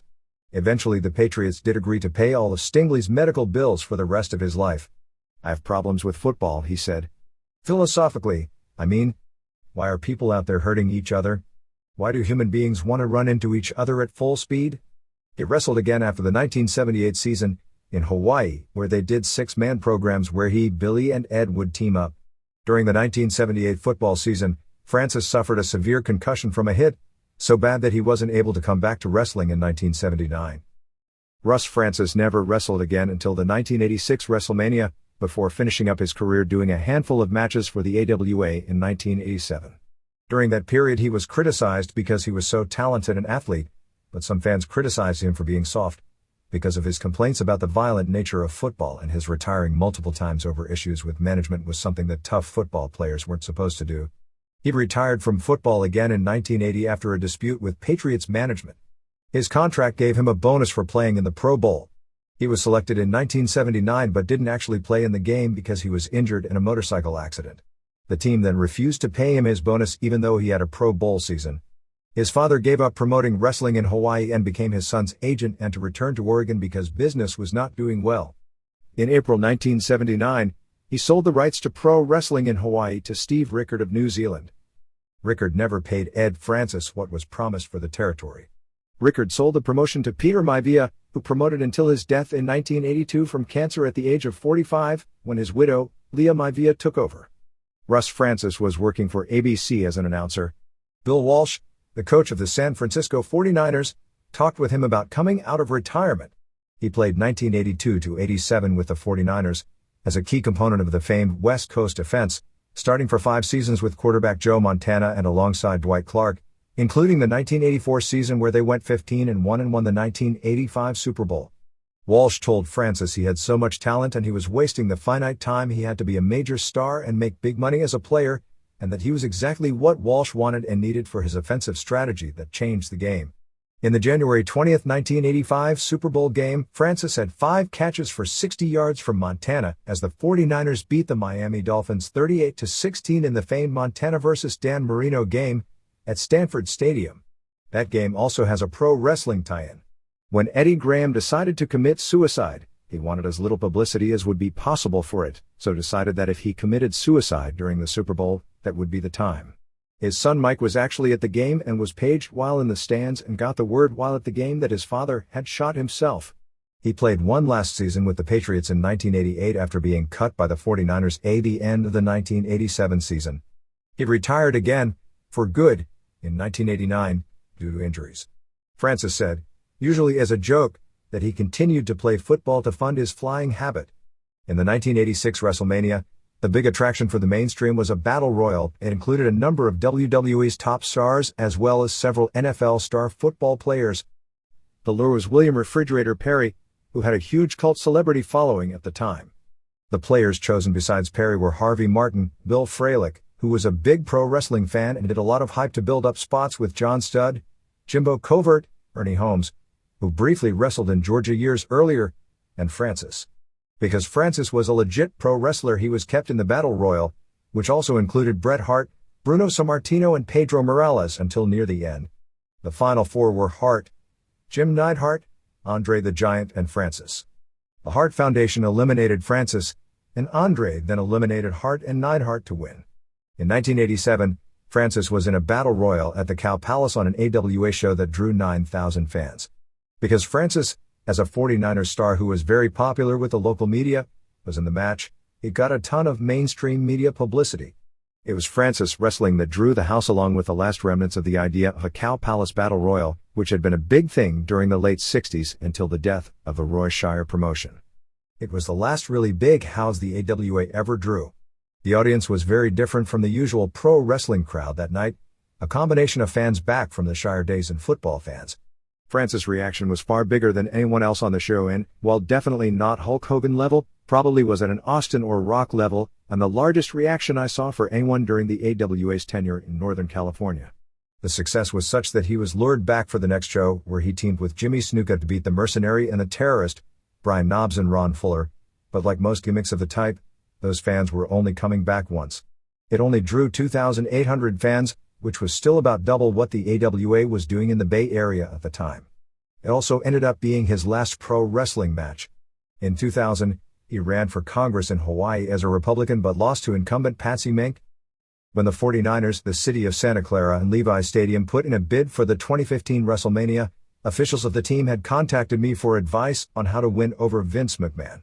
One of the things that they figured would impress McMahon was bringing a 49ers legend to Stamford, Connecticut, to meet personally with McMahon. They had talked about names like Ronnie Lott and Dwight Clark, and I was the one who told them the guy to bring was Francis. For one, Vince would know who he was since he did WrestleMania and would have known of his father, and Francis would be able to talk to Vince in Vince's own pro wrestling language. Francis was said to be a real hit, and the WWE chose Santa Clara for WrestleMania, and even used Francis at the press conference to announce it. After football, he was a radio sports host in a number of places in the country, including Hawaii. Long after his wrestling days were over, he was sports director and anchor on KGMB TV, the same station that his father's 50th State Wrestling aired on in the late 60s when his father and brother set the ratings record, that International All-Star Wrestling aired in the early 70s, and later his father's Wrestling Hawaii television show aired in the late 70s, when Russ was one of the top stars, aired on. When he was sports director, he worked alongside current Honolulu Mayor Rick Blangiardi. Russ was a football legend who got his start on the gridiron right here in Kailua, said Blangiardi. He was also a colleague in television during our time at KGMB. But more than anything, he was someone that I called a good friend, and I will miss him dearly. Brandon Thurston did some market-by-market attendance analysis for Q3. For WWE, when it comes to returning to markets, there were 21 shows during the quarter that were up and 1 down. House shows are compared to the most shows, TVs to TVs, PPVs weren't compared. For AEW, there were 2 up and 10 down. Raw averaged 9,800 total tickets distributed, up from 9,100 in the same quarter last year. SmackDown went up from 8,700 to 11,400, helped by the return of John Cena. AEW dropped from 5,700 to 4,900. Joyce Grable, who wrestled full-time from 1972 to 1983, as part of the stable of women wrestlers booked by the fabulous Moolah, passed away due to leukemia on September 29 at the age of 70. She had entered into hospice care a few days earlier, and it was known she was in declining health for months. While we reported, and it is on Wikipedia, that she got her name because she was trained and idolized the woman wrestler Judy Grable, that was actually a pro wrestling story and not real. Joyce did induct Judy Grable into the Pro Wrestling Hall of Fame, but Joyce privately said that she was asked to do it, but she had never actually met Judy Grable and didn't know the first thing about her. Born Betty Wade on November 9, 1952, in La Grange, GA, she was given the Grable name from Moolah, who always liked to have a hot woman in her stable with the Grable name due to the famous 1930s and 1940s pin-up girl and movie star Betty Grable. During the 70s, Grable actually handled most of the in-ring training for the aspiring women wrestlers at Moolah's school in Columbia, South Carolina, besides being one of the top women stars of the era. She grew up watching wrestling with her brothers, but never had any thoughts about being a wrestler. But a friend of hers wanted to become a wrestler and they went to a show in Atlanta together to meet Moolah. Her friend talked to Moolah, but Moolah noticed her and told her friend that she would train her only if she could convince her friend to come as well. Moolah was told that Wade wasn't interested, but Moolah told the friend it was both of them or neither. So she packed up and moved to Columbia, South Carolina. She said that when she was ready to debut, Moolah gave her the Joyce Grable name because she looked so much like the previous Joyce Grable. She actually debuted on a major show, the August 12, 1972 Super Bowl of Wrestling card at the baseball stadium in Cleveland, where Grable and Tanya West won a 4-team women's tag team tournament, first beating Paula Kay and Dottie Downs and then beating Susan Green and Lily Thomas.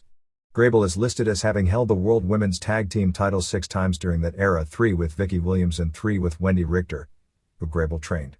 The belts really weren't titles regularly defended. Tony Rose and Donna Cristantello occasionally were billed as tag team champions, which was about as high as you could get in Moolah's stable since she would always be the world champion. Williams and Grable beat Rose and Cristantello on October 15, 1973, in Madison Square Garden. Grable always praised Rose and Cristantello as the women she had her best matches with. The record book shows that Rose and Cristantello regained the titles on September 23, 1975, at the Boston Garden. Grable and Williams won them back on February 27, 1977, in Washington, D.C. There was a quickie title change to Judy Martin and Leilani Kai on August 23, 1978, in Key West, Florida, with Grable and Williams winning them back 2 days later. Williams left Moolah's stable in 1980. Grable began teaming with her top trainee, Wendy Richter, about that time. While working for Leroy McGuirk in April 1980, Grable and Richter beat Martin and Kai to win the titles first in Tulsa and later in other cities on the circuit.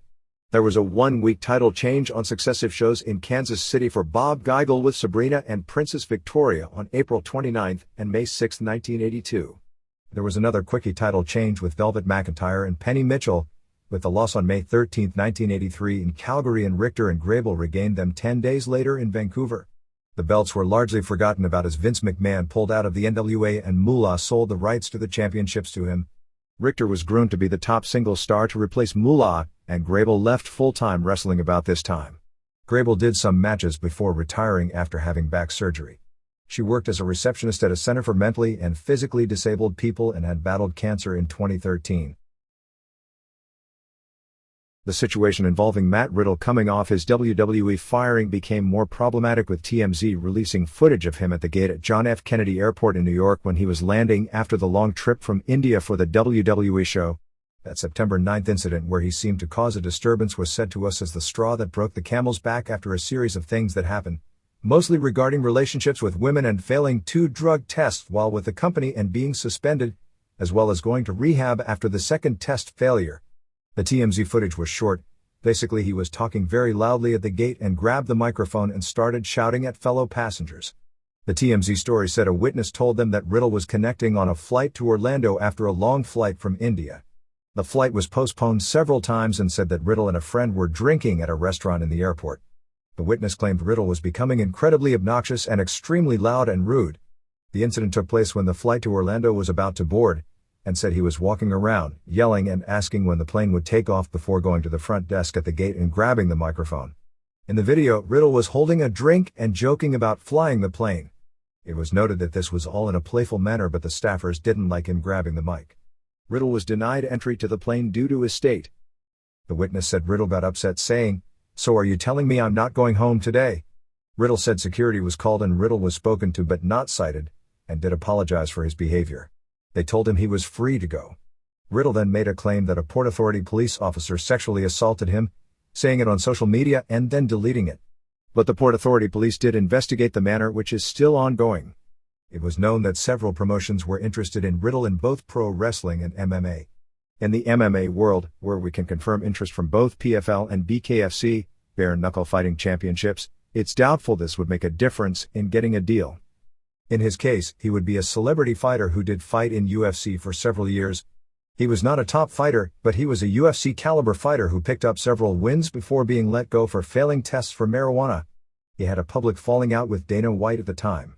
It was considered a pretty significant signing for Bellator when he agreed to go there, but he never fought in Bellator after having a falling out with then CEO Bjorn Rebney, fought once more on a small show before deciding to get into pro wrestling, where he became one of the top stars on the independent scene before signing with WWE. Given his age, 37, and that he hasn't fought in years although he has continued training, in particular on submissions, BKFC would be the wrong place for his skill set. I could see where PFL would want to use him with the idea he has a bigger name than all but a few in their promotion, and they want to get into the pay-per-view business. But it is akin to the old days in Japan where MMA groups would sign pro wrestlers who had legit wrestling backgrounds and big names, because of the crossover. In the US, that crossover really doesn't exist at close to the same level. Still, there were at least talks that were expected to take place this week regarding Jake Paul versus Riddle. At best, the talk right now should be categorized as very preliminary.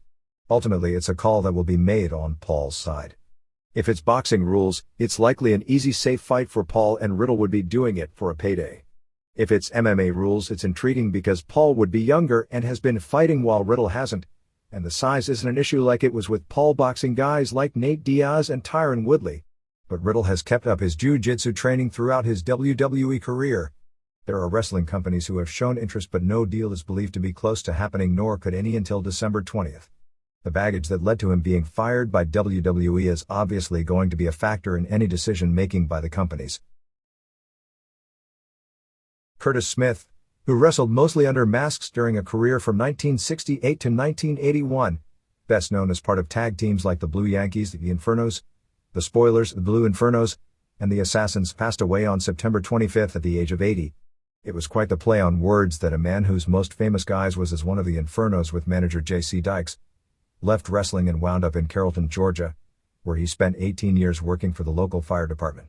Smith was born in Steele, Missouri, the son of a sharecropper, and grew up on a farm. Curtis' first break came just a year into his career, working for Gulf Coast Wrestling as the Blue Yankee. He held the Mississippi State title several times, and then teamed with Blue Yankee number 2, first Jimmy Hyde and then later Billy Spears. The two were unmasked, and he spent hooked up with Dykes and his brother Roland Rocky Smith as the Infernos. Frankie Kane had quit the team and became the Great Mephisto, so his brother got him as the replacement. During most of his career, he didn't talk much, with his best years coming with Dykes as the mouthpiece. The Infernos with Dykes in 1971 held the Florida Tag Team titles once and the Western States Tag Team titles twice, losing the former to Jack and Jerry Briscoe and feuding with Lorenzo Parenti and Bobby Hart in West Texas. When his brother decided to get out of wrestling, Curtis became the Spoiler in the Gulf Coast, holding the Mississippi title and the U.S. Tag Team titles with Spoiler number 2, John Luker. He got back together with Dykes to form the Super Infernos Tag Team. He had various partners including Stan Pulaski, sometimes known as Stan Vachon, Doug Gilbert and Don Green.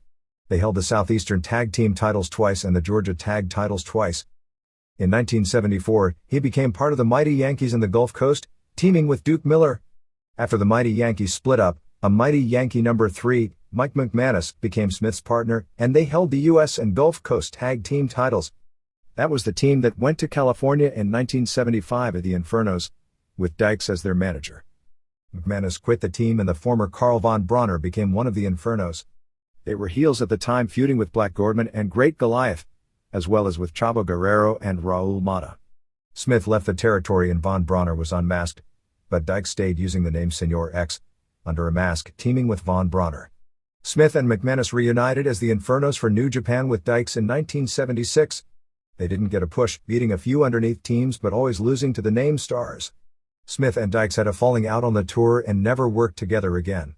In 1976, he went to Stampede Wrestling as one of the Assassins with Roger Smith, who wasn't related. He hated it there and came home. He went back to the Gulf Coast as a tag team called the Challengers, with McManus, and held the Gulf Coast Tag Team titles one last time. He went to Tennessee as the Executioner, holding the Mid-American title, and then held the Alabama title.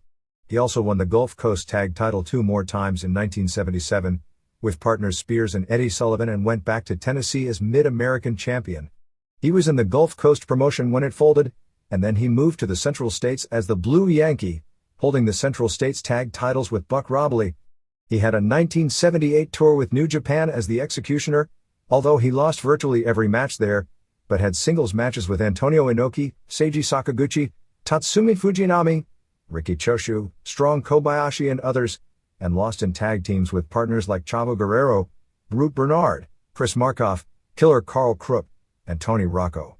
He was working Knoxville as the Mighty Yankee and then went to work for the Paphos ICW in 1979, and then moved to Carrollton and became a firefighter. During that period he worked some matches in Georgia under a mask, often on television as an enhancement wrestler. Once in Gulfport, Mississippi, a fan called up the police and told them he was going to kill him. An officer told Smith that a fan threatened to shoot him and they found the fan at ringside and arrested him. We have added 2 more books to the list that have just been released, which would be the complete copies of 1993 Observers in book form, with a January through June and a July through December book. In this new format you get the complete issues of the Observer in book form, and we now have those for 1989, 1993 and 2000 in the new format. The 1989 book is very interesting now because of the marketplace similarities as far as the WCW versus WWF situation and today's AEW versus WWE situation.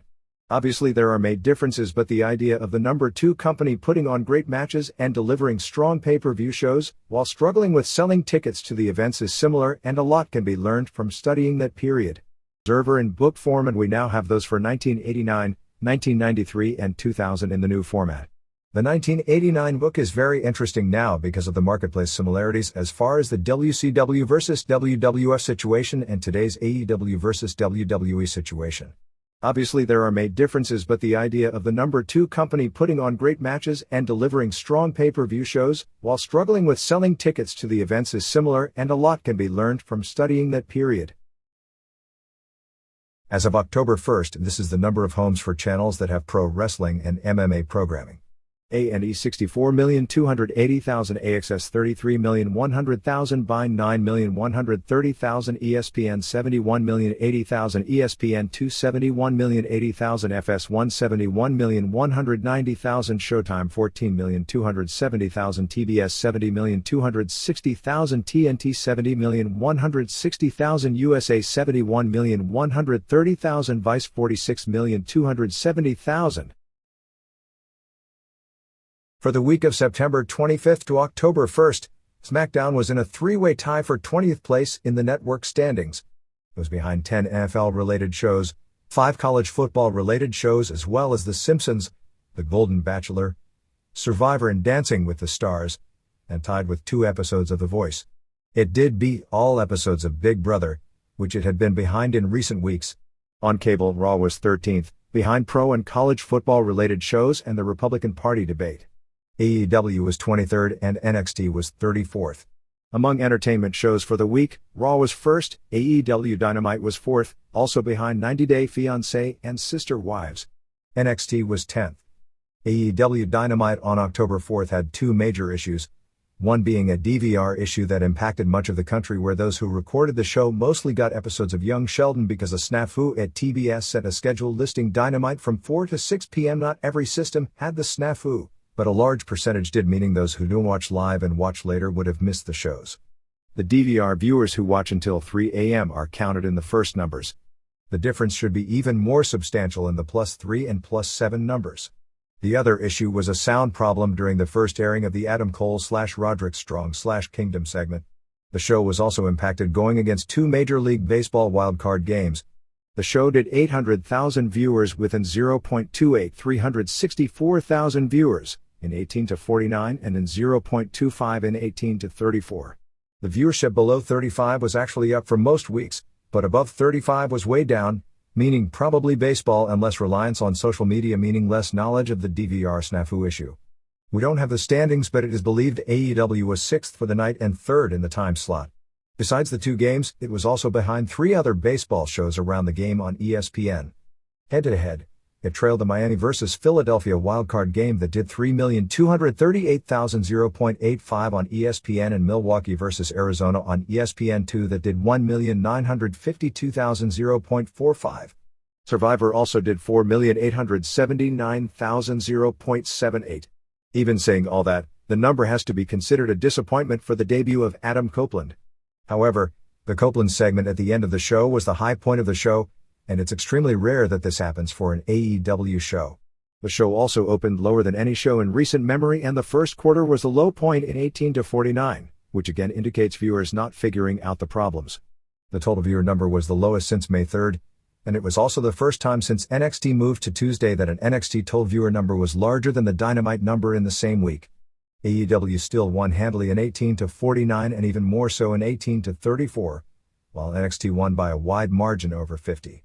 The 18-49 number was essentially the same as last week, but that was the huge increase in 18-34 and a big decline older. AEW was down 6.4% in viewers, down 0.3% in 18-49 and up 35.7% in 18-34 from last week.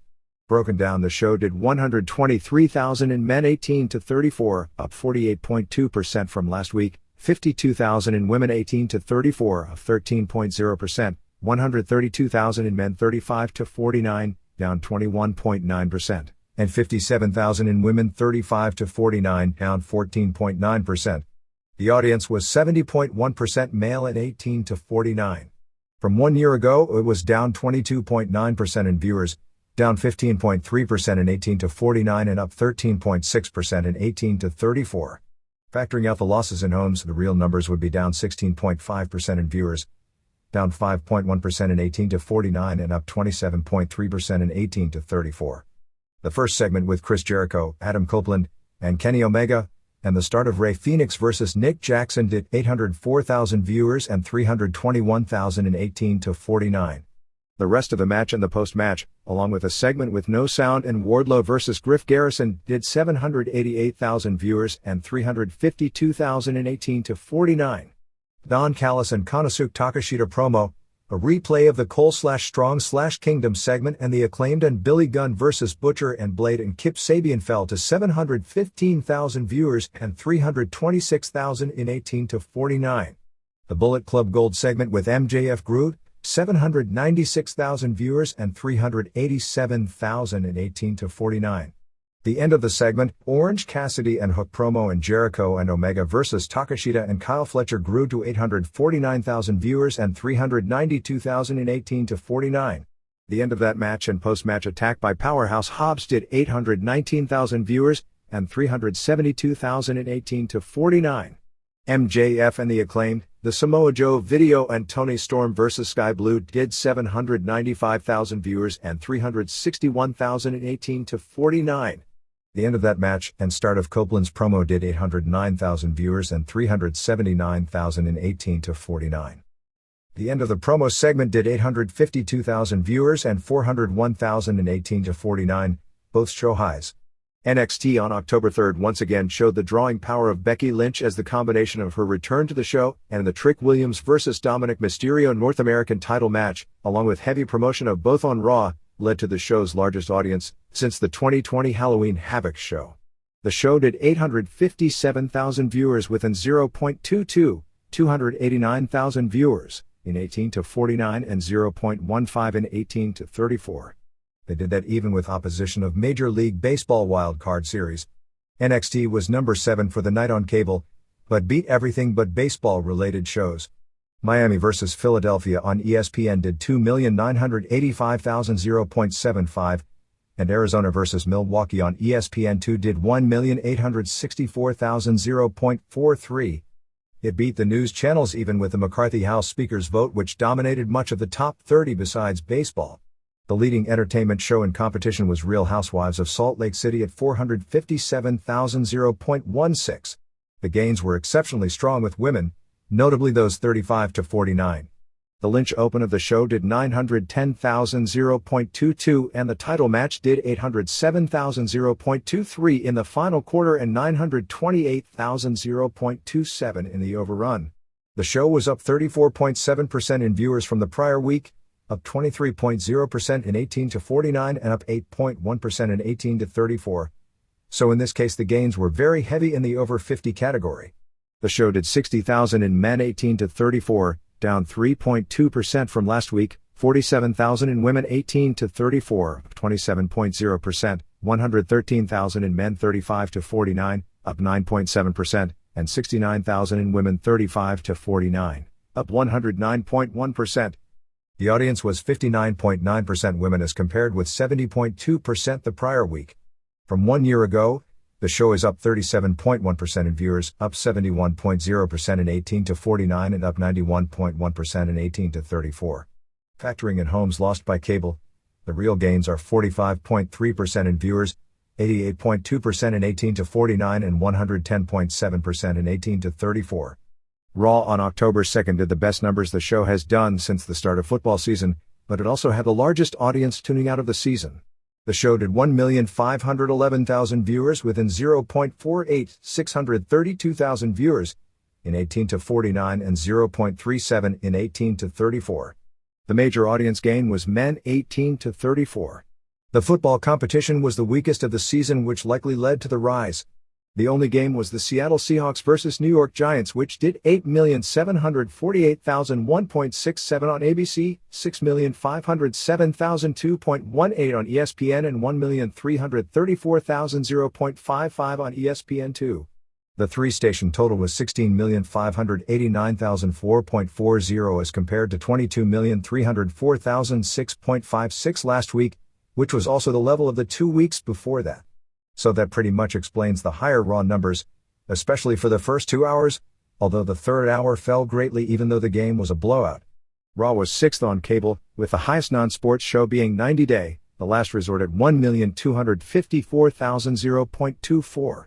Aside from football and The Voice on NBC, Raw was the top-rated show of the night, beating CBS and Fox all 3 hours, beating NBC in the third hour and beating everything but ESPN and ESPN2 on cable.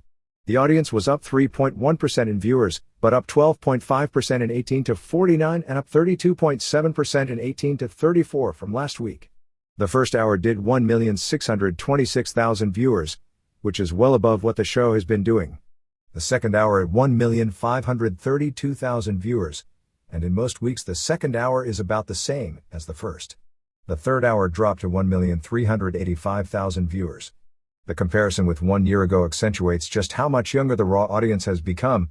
From 1 year ago, total viewers were down 5.5%, but 18 to 49 was up 20.6% and 18 to 34 was up 48.6%. If you factor in homes that don't get USA Network, it's even more pronounced, as viewers would be up 0.2%, but 18 to 49 would be up 32.6% and 18 to 34 would be up 63.4%. The opening brawl with Shayna Baszler, Nia Jax, Raquel Rodriguez and Rhea Ripley did 1,627,000 viewers and 629,000 in 18 to 49. The Judgment Day promo, with Jey Uso, Cody Rhodes and JD McDonough and start of Chad Gable and Otis vs. Giovanni Vinci and Ludwig Kaiser did 1,697,000 viewers and 685,000 in 18 to 49, which was the high point. The continuation of the tag match and post-match, plus backstage with Chelsea Green, Tegan Nox and Adam Pearce did 1,683,000 viewers and 654,000 in 18 to 49. Bronson Reed vs. Cedric Alexander plus Pearce and Drew McIntyre did 1,498,000 viewers and 592,000 in 18 to 49, but there were 2 ad breaks during that quarter. The contract signing for Gunther and Tommaso Ciampa and Judgment Day backstage did 1,628,000 viewers and 651,000 in 18 to 49. Ivar vs. Xavier Woods and a Shinsuke Nakamura video did 1,466,000 viewers and 609,000 in 18 to 49, but that quarter also had 2 commercial breaks. Seth Rollins and Nakamura's segment did 1,530,000 viewers and 669,000 in 18 to 49.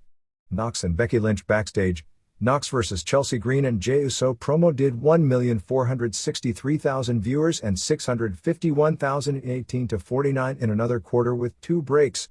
The McIntyre-Miz segment with the promo and match did 1,497,000 viewers and 652,000 in 18 to 49. The Trick Williams interview, Judgment Day interview and Cody Rhodes promo did 1,342,000 viewers and 598,000 in 18 to 49, with 2 commercial breaks. Gunther vs. Ciampa did 1,350,000 and 596,000 in 18 to 49 in quarter 11 and 1,352,000 and 603,000 in 18 to 49 in quarter 12 with the Johnny Gargano save. Combate Global on September 30th on Univision 11 p.m. did 398,000 viewers and in 0.13 in 18 to 49. The Soccer Lead-In did 926,000 0.30. They also did a Combate replay show at 2:30 a.m. that did 200,000 0.05. Collision on September 30th got killed by the NXT No Mercy show, doing its all-time record low even with Bryan Danielson, Chris Jericho and Kenny Omega all having matches on the show. In particular, men 18 to 49 were down 64.4% from the prior week. The show drew 327,000 viewers within 0.08, 106,000 viewers, men 18 to 49 and in 0.06 in 18 to 34. One would safely say that the combination of the NXT show and the Canelo Alvarez vs. Jermell Charlo boxing pay-per-view cost AEW anywhere from 150,000 to 230,000 total viewers and cost them 90,000 to 120,000 viewers in 18 to 49. The show opened fine and had real big drops as the show went on. Most of that would be NXT. But in examining the pay-per-view buys for the Alvarez fight, we found that 4.8% of the people who had purchased one of the last 3 AEW pay-per-view shows had purchased the Alvarez fight live.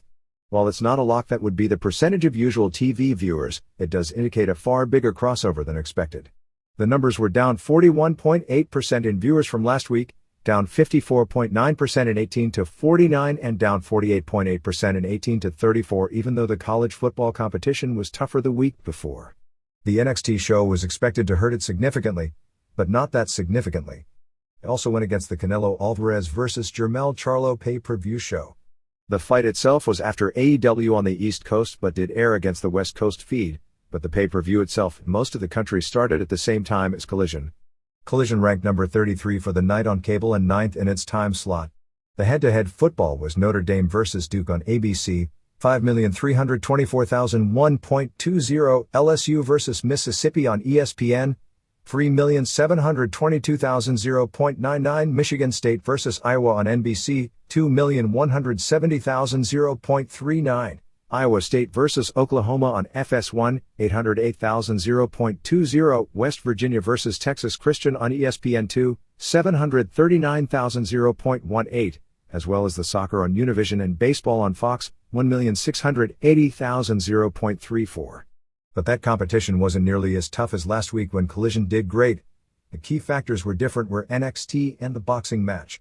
Other shows in the time slot that beat Collision on cable were the Hallmark movie Very Venice Romance, 1,229,000.09, On Patrol Live on Reels, 635,000.09, Nebraska vs. Indiana Women's Volleyball on the Big Ten Network, 328,000.09, A Lifetime Movie Amish Stud, 845,000.08, and Love and Marriage Huntsville on OWN, 347,000.08.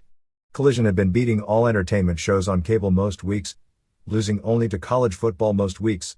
For a more specific look at where NXT likely hurt the most, the male 18 to 34 audience was 30,000, down 58.3% from the prior week. Women 18 to 34 was 14,000, up 16.7%. Men 35 to 49 was 32,000, down 68.6%, and women 35 to 49 was 31,000, down 36.7%. The audience was 57.5% male and 18 to 49. Andrade vs. Jay White opened at 411,000 viewers and 151,000 in 18 to 49. The end of the match, a Jericho and Omega promo, a Tony Storm promo and start of Best Friends vs. The Kingdom did 358,000 viewers and 117,000 in 18 to 49. The rest of Best Friends vs. Kingdom promo and Prince Nana promo did 314,000 viewers and 108,000 in 18 to 49. Julia Hart vs. Vert Vixen, post-match with Chris Statlander, Josh Barnett and Claudio Castagnoli video and the start of Jericho and Omega vs. Toa Leona and Bishop Kwan was up to 394,000 viewers and 120,000 in 18 to 49. The end of the tag match and post-match with Jericho and Omega did 323,000 viewers and 100,000 in 18 to 49. A Righteous Package, Christian and Darby Allin videos, the Righteous Squash and post-match and an Eddie Kingston Katsuyori Shibata package fell to 268,000 viewers and 78,000 in 18 to 49. The TMDK and Acclaimed and Bill Gunn segment, and the start of the Danielson and Wheeler Yuta and FTR vs. Ricky Starks and Big Bill and Aussie Open did 266,000 viewers and 84,000 in 18 to 49. The bulk of the match did 280,000 viewers and 91,000 in 18 to 49. An overrun angle with Danielson and Zack Sabre Jr. did 315,000 and 105,000 in 18 to 49. AEW Rampage on September 29 did 363,000 viewers within 0.14, 185,000 viewers in 18 to 49 and 0.09 in 18 to 34. It was the best 18 to 49 number since August 11. The show was 10th for the night on cable, and even with a late time slot it beat everything but ESPN shows and a college football game on FS1. It was third in the time slot behind Cincinnati vs. Brigham Young on ESPN, 1,227,000 0.36, and Utah vs. Oregon State on FS1, 1,278,000/0.40. The show was up 6.5% in viewers from last week, up 13.5% in 18 to 49, and up 36.4% in 18 to 34. The show did 38,000 in men 18 to 34, up 35.7% from last week, 22,000 in women 18 to 34, up 37.5%, 74,000 in men 35 to 49, down 2.6%, and 51,000 in women 35 to 49, up 15.9%. The audience was 60.0% men and 18 to 49, so women were well up from usual numbers. From 1 year ago, the show was down 23.1% in viewers, down 8.4% in 18 to 49 and up 22.4% in 18 to 34. Factoring in drops in cable homes, the real percentages would be down 16.7% in viewers, up 1.0% in 18 to 49 and up 34.7% in 18 to 34. The key was the trio's title with the Acclaimed and Billy Gunn vs. Hardys and Brothers A at 417,000 viewers and 215,000 in 18 to 49. From there is dropped hard to 355,000 viewers and 167,000 in 18 to 49 for promos with Eddie Kingston, Jay Lethal Andrade, and the start of Kingston vs. Rocky Romero for the strong title. The end of Kingston vs. Romero and post-match with Katsuyori Shibata, Aussie Open promo, the Righteous Squash, Santana and Ortiz video, and Christian, Nick Wayne and Darby Allin video did 342,000 viewers and 178,000 in 18 to 49. Ruby Soho vs. Hikaru Shida and the main event did 338,000 viewers and 178,000 in 18 to 49. The Countdown to Wrestle Dream show after Rampage did 139,000 viewers and in 0.05, 60,000 viewers in 18 to 49. It was the lowest in the history of the Countdown specials, only retained 38.3% of the Rampage audience in total viewers and 32.4% in 18 to 34. This is another indication that people just aren't going to spend time watching these kind of specials from AEW even as the special got good reviews. SmackDown on September 29 did 2,303,000 viewers within 0.60, 791,000 viewers in 18 to 49 and 0.41 in 18 to 34. SmackDown was first for the night in 18 to 49, with Shark Tank second on network at 0.37. They also went against Louisville vs. North Carolina State football on ESPN, 1,892,000 0.49, and Utah vs. Oregon State on FS1, 1,278,000 0.40. SmackDown was fourth of 8 network shows in total viewers. The show was up 3.4% in viewers from last week, down 3.8% in 18 to 49 and up 5.1% in 18 to 34. The show did 170,000 viewers in men 18 to 34, down 4.5% from last week, 117,000 in women 18 to 34, up 23.2%, 329,000 in men 35 to 49, down 11.8%, and 175,000 in women 35 to 49, down 0.6%.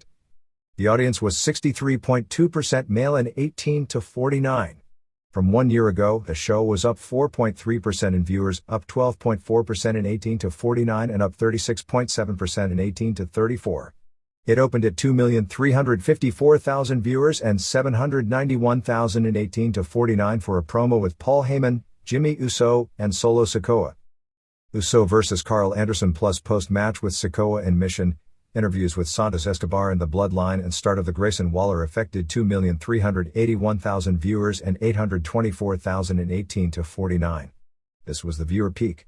The Waller segment with Bobby Lashley and Street Profits, Cameron Grimes vs. Austin Theory and promos with Rey Mysterio and Dragon Lee did 2,327,000 viewers and 830,000 in 18 to 49, which was the 18 to 49 peak. The Bloodline taking out Ashante 3 Adonis and Mysterio vs. Escobar did 2,167,000 viewers and and 761,018 to 49, due to 2 commercial breaks. Most of Mysterio vs. Escobar in the Street Profits attack did 2,352,000 viewers and 814,018 to 49. The post-match angle from that match and interviews did 2,269,000 viewers and 783,018 to 49. Pretty deadly video, Charlotte Flair vs. Bayley and post-match did 2,233,000 viewers and 740,018 to 49. The John Cena promo and angle with Uso, Sikoa and LA Knight did 2,337,000 viewers and 787,018 to 49. CMLL. A correction on the K Manito story from last week. K Melito, name the company registered, was not supposed to be the new K Manito. The plan was to debut a new K Manito under that name, as well as create a K Melito character for him to feud with. The Cubs fan reported that the company has already decided on people for those roles and those people knew they would be starting soon. They have likely delayed the debuts because it would garner negative publicity for the company to do it now. The original K Manito continues to be in the news and said CMLL didn't pay for his medical treatment, saying he had to pay for an operation after an injury in the ring working with Ultimo Guerrero. He also said he was never paid while he was out of action recuperating. In actuality, he was back the week after the injury. The September 29 Noche de Campeones show was said to be great, in particular the Titan vs. Mascara Dorada main event for the CMLL welterweight title had spectacular athleticism and drama and was described as of the caliber of some of the best of Super Junior matches. The show drew 8,000 fans and it was a very different crowd from the week before, which focused on the legends. It was hotter and more hardcore since the hardcore fans picked the matches. Also proved the 50-plus-year-old Paul Bosch experiment when he did a show and asked the fans to pick the main event, and he booked the match figuring fans would know a match they'd want the most, and he booked it and it didn't draw. He said you learn being a great promoter is the ability to sell the public on your ideas and not the other way around. At least here they drew a normal crowd for what on paper looked like an extra special show. Even in losing, Dorada came across like a major star. 1. Barbaro Cavernario beat Esfinge in 1434 to retain the CMLL light heavyweight title. 2. Stephanie Baker beat Catalina in 1341 to win the vacant CMLL Women's Championship. Baker becomes CMLL's first world champion to ever come from Chile. It was notable that the fans voting for the match picked 2 women from Chile as the participants. 3. Mercurio beat Pierrotito to retain the CMLL Minis title in 1459. 4. Mystico beat Virus in 1446 to retain the historic middleweight title. 5. In the only title change on the show, Apocalipsis and Cholo and Disturbio won the Mexican national trios titles from Dulce Gardenia and Espiritu Negro and Rey Cometa in 1416. 6. Titan beat Dorada in 2001 to retain the CMLL welterweight title. I was told the opener, 3rd and 4th matches were all great. I only saw the main event, which was regarded as the best match, and I had it at 4 stars half. The one thing is this match looked like incredible fun to see live. It was your classic young guy on the way up challenging for his first world title and coming close in a classic match. Dorada did all kinds of cool flying stuff, including a unique looking shooting star to the floor. The crowd reaction to his shooting star in the ring for a near fall was great because people totally believed it was the finish. The crowd was really into the near falls and the finish saw the Mutilock by Titan. Dorada struggled for a long time and got inches from the ropes but couldn't get to them and had to tap. But they milked it perfectly. The trio's title change appeared to be because Gardenia is leaving, as when the match was over, he was crying briefly and hugged his teammates. He said he's been wrestling less because he's been spending more time with his family in Torreon. Mystico and Virus hadn't had a major singles match since 2004 and the crowd was really behind Virus trying to score the upset. Lady Shadow debuted on the October 3rd show at Arena Mexico. She's the sister of Brillante Jr., which would make her a relative of Andrade. The October 13th Arena Mexico show has a main event of Dorada and Mystico and Titan vs. Angel de Oro and Niebla Roja and Templario. It's also week 1 of a 2-week-long Women's Universal Tournament of Champions. This week has Vaker, Harachita, Reina Isis, Catalina, Persephone, Lady Shadow, Miss Guerrera, the daughter of Guadalajara Rudo Mr. Guerrero, who is making her debut this week, Metallica, Vaquerita, La Guerrera. So you have a Miss Guerrera and a La Guerrera in the same match, Valkyria and Olympia. October 20th will be a Blue Panther 45th anniversary show. It will have the second week of the women's tournament, Angel de Oro and Niebla Roja defending the CMLL tag titles against the father and son team of Rudo Euphoria and Técnico Soberano Jr. The main event has Blue Panther teaming with Sons Blue Panther Jr. and Dark Panther and El Hijo de Blue Panther, the former Cacho Legionero, against Gran Guerrero and Stuka Jr. and Ultimo Guerrero and a partner to be named. Dragon Rojo Jr. was in the spot, but he suffered a scapula fracture and will be out 4 to 6 weeks. The gimmick is that most of the wrestlers on the show, not all, are from the Laguna area, Torreon and Gomez Palacio, where Blue Panther is from. October 27th will be the Women's Grand Prix tournament with Marcella, back from knee surgery, Yuvia Haruchita, Reina Isis, Dark Silueta, Scotty Hera, Saintly Baker, Zuxis Catalina, Johnny Robbie, Makoto, Sumi Sakai, Mai Saruga from Stardom, and Tessa Blanchard. Blanchard has been off the major league radar for a long time. Sakai has said she's retiring soon and this tour will be her final matches in Mexico. The Halloween special shows are October 31st, November 3rd, November 4th and November 5th. Stuka Jr., the Rey del Inframundo champion, a title defended every October, will defend against the winner of a Cibernetico on October 31st. AAA. Heroes Immortales, the annual tribute show for Antonio Pena, took place on October 1st in Zapopan, just outside of Guadalajara. It was a fair show that sold out the Benito Juarez Arena with more than 13,000 fans. 1. Dinamico and Comic C and Excalibur beat Mr. Iguana and Nino Hamburguesa and Mini Vikingo via DQ when Dinamico faked that he had been given a low blow and the ref called it. 2. An elimination match for the Copa Antonio Pena, this year with women, came down to Chick Tormenta and Marvia. Also in the match were Dulce Canela, Sexy Star, Fabi Apache. Her return was a big surprise, Lady Shani Estrellita, and Reina Dorada. This featured the usual bits with El Hijo del Tirantes as a heel referee, and his father attacking the son for cheating. 3. Abismo Negro and Flammer retained the AAA mixed tag titles, beating Negro Casas and Dallas via DQ, and Dallas laid out Tirantes Sr. with an elbow. Casas and Dallas broke up with Dallas going heel. 4. Forastero and Sanson became the top contenders for the AAA tag champs, Arez and Commander winning a three-way over Dave the Clown and Murder Clown and Chessman and Parca Negra. 5. Dralistico and Bestia del Ring beat El Hijo del Vikingo and Maestezis. Vikingo returned to action on September 30th in Dallas. The finish came when Bestia unmasked Maestezis right in front of heel ref El Hijo del Tirantes, who didn't call for a DQ and instead counted the pin. The storyline here is that Dralistico is a Technico, but he teams with his father, who is a Rudo. Dralistico got upset at his father for cheating throughout the match and for the finish. Vikingo was toned down from usual, recovering from his injury, but still took some big bumps. 6. Chick Tormenta beat Maravilla to win Copa Antonio Pena. Tirantes Sr. was supposed to be the referee, but his son attacked him and laid him out, and then took over as referee in this match. This sounds like some kind of overkill, but with a fair show, meaning lots of people there who aren't following the product closely, it's easier to do the gimmicks like the referees fighting the anti-Mexican foreigners in the main event against Mexicans with name value and stuff that would get an easy reaction.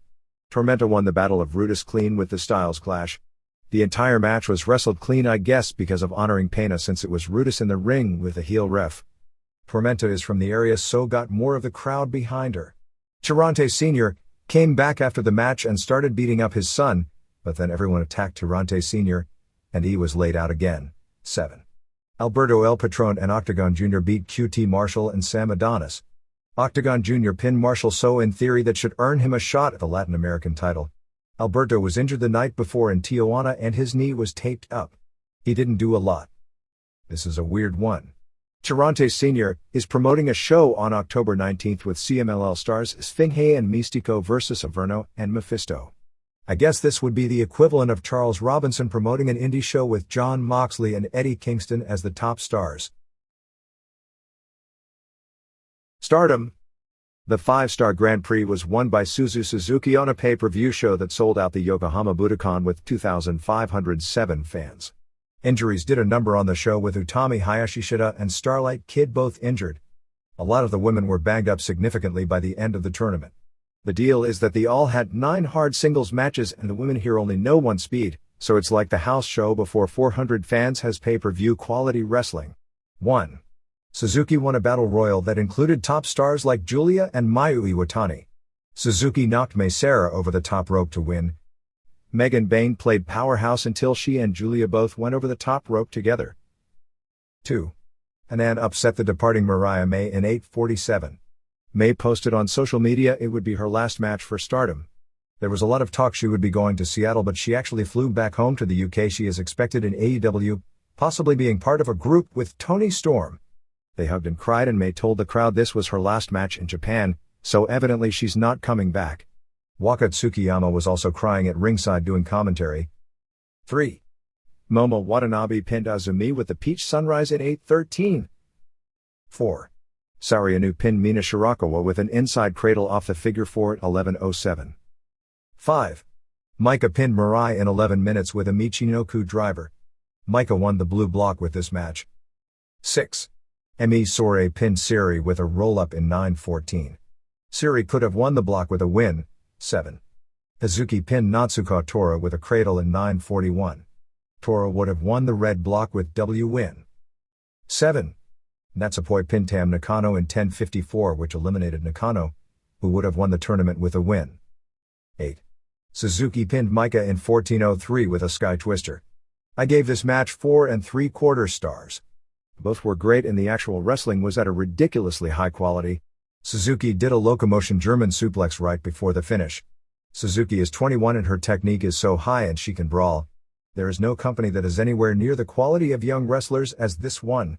Suzuki will challenge Nakano for the World of Stardom title on November 18 in Osaka. The red block final standings ended up as 1. Suzuki 12 advanced because she beat Tora in their match. 2. Tora 12. 3. Nakano, Siri Iwatani and Natsupoi 11. 7. Hazuki 10. 8. Sore 8. 9. Starlight Kid 4. 10. Sayaka Mitani 0 injured and forfeited all of her matches. The blue block saw 1. Maika 12. 2. Julia 11. 3. Watanabe Saori Anou and Mirai 10. 6. Shirakawa 9. 7. Azumi and Hayashi Shida 8. 9. Hanan and May 6 points. Julia's next New Japan Strong title match will be on the October 28 New Japan show at Sam's Town in Las Vegas, against Hyan, which came out of left field. Hyan sent in a video that played at the October 1 show at Korakuen Hall after Julia retained the title against Emi Sore in the main event using a Northern Lights bomb in 1734. That show drew 902 fans. Michiko Miyagi also attacked Julia after the show and left her laying with a tombstone piledriver. This sets up a singles match between the two on October 15 at the Ota Ward Gym in Tokyo. There was another attack in the prior match. Iwatani and Azumi first went to a double countout in what was billed as Azumi's 10th anniversary match. They then restarted the match with Azumi winning with the Azumi Sushi. Azumi is only 21 but started doing this at 11 on October 6, 2013. This was her 21st birthday. A bunch of women in masks then attacked Iwatani and carried her away. Dream Queendom, which will be the year-end spectacular event, will be on December 29. The teams in the annual tag team tournament, which starts on the October 15 show at the Ota Ward Gym, has the red block of Julia and Thekla, Siri and Kashima, Saya Ida and Hanako, Suzuki and Sarah, Shirakawa and Tsukiyama, Risa Sara and Karumi Hiragi and Tora and Watanabe. The blue block has Maika and Bane, Iwatani and Hanan, Hazuki and Koguma, Mirai and Sakurai, Nakano and Unamijimori, Azumi and Miyu Amasaki and Sore and Lady C.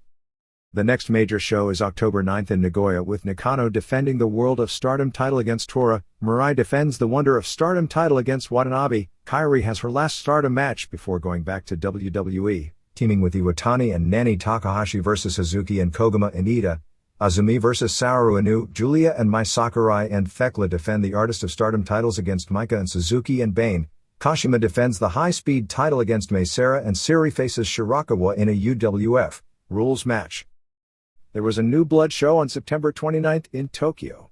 Rina beat Azusa Inaba to retain the Future of Stardom title.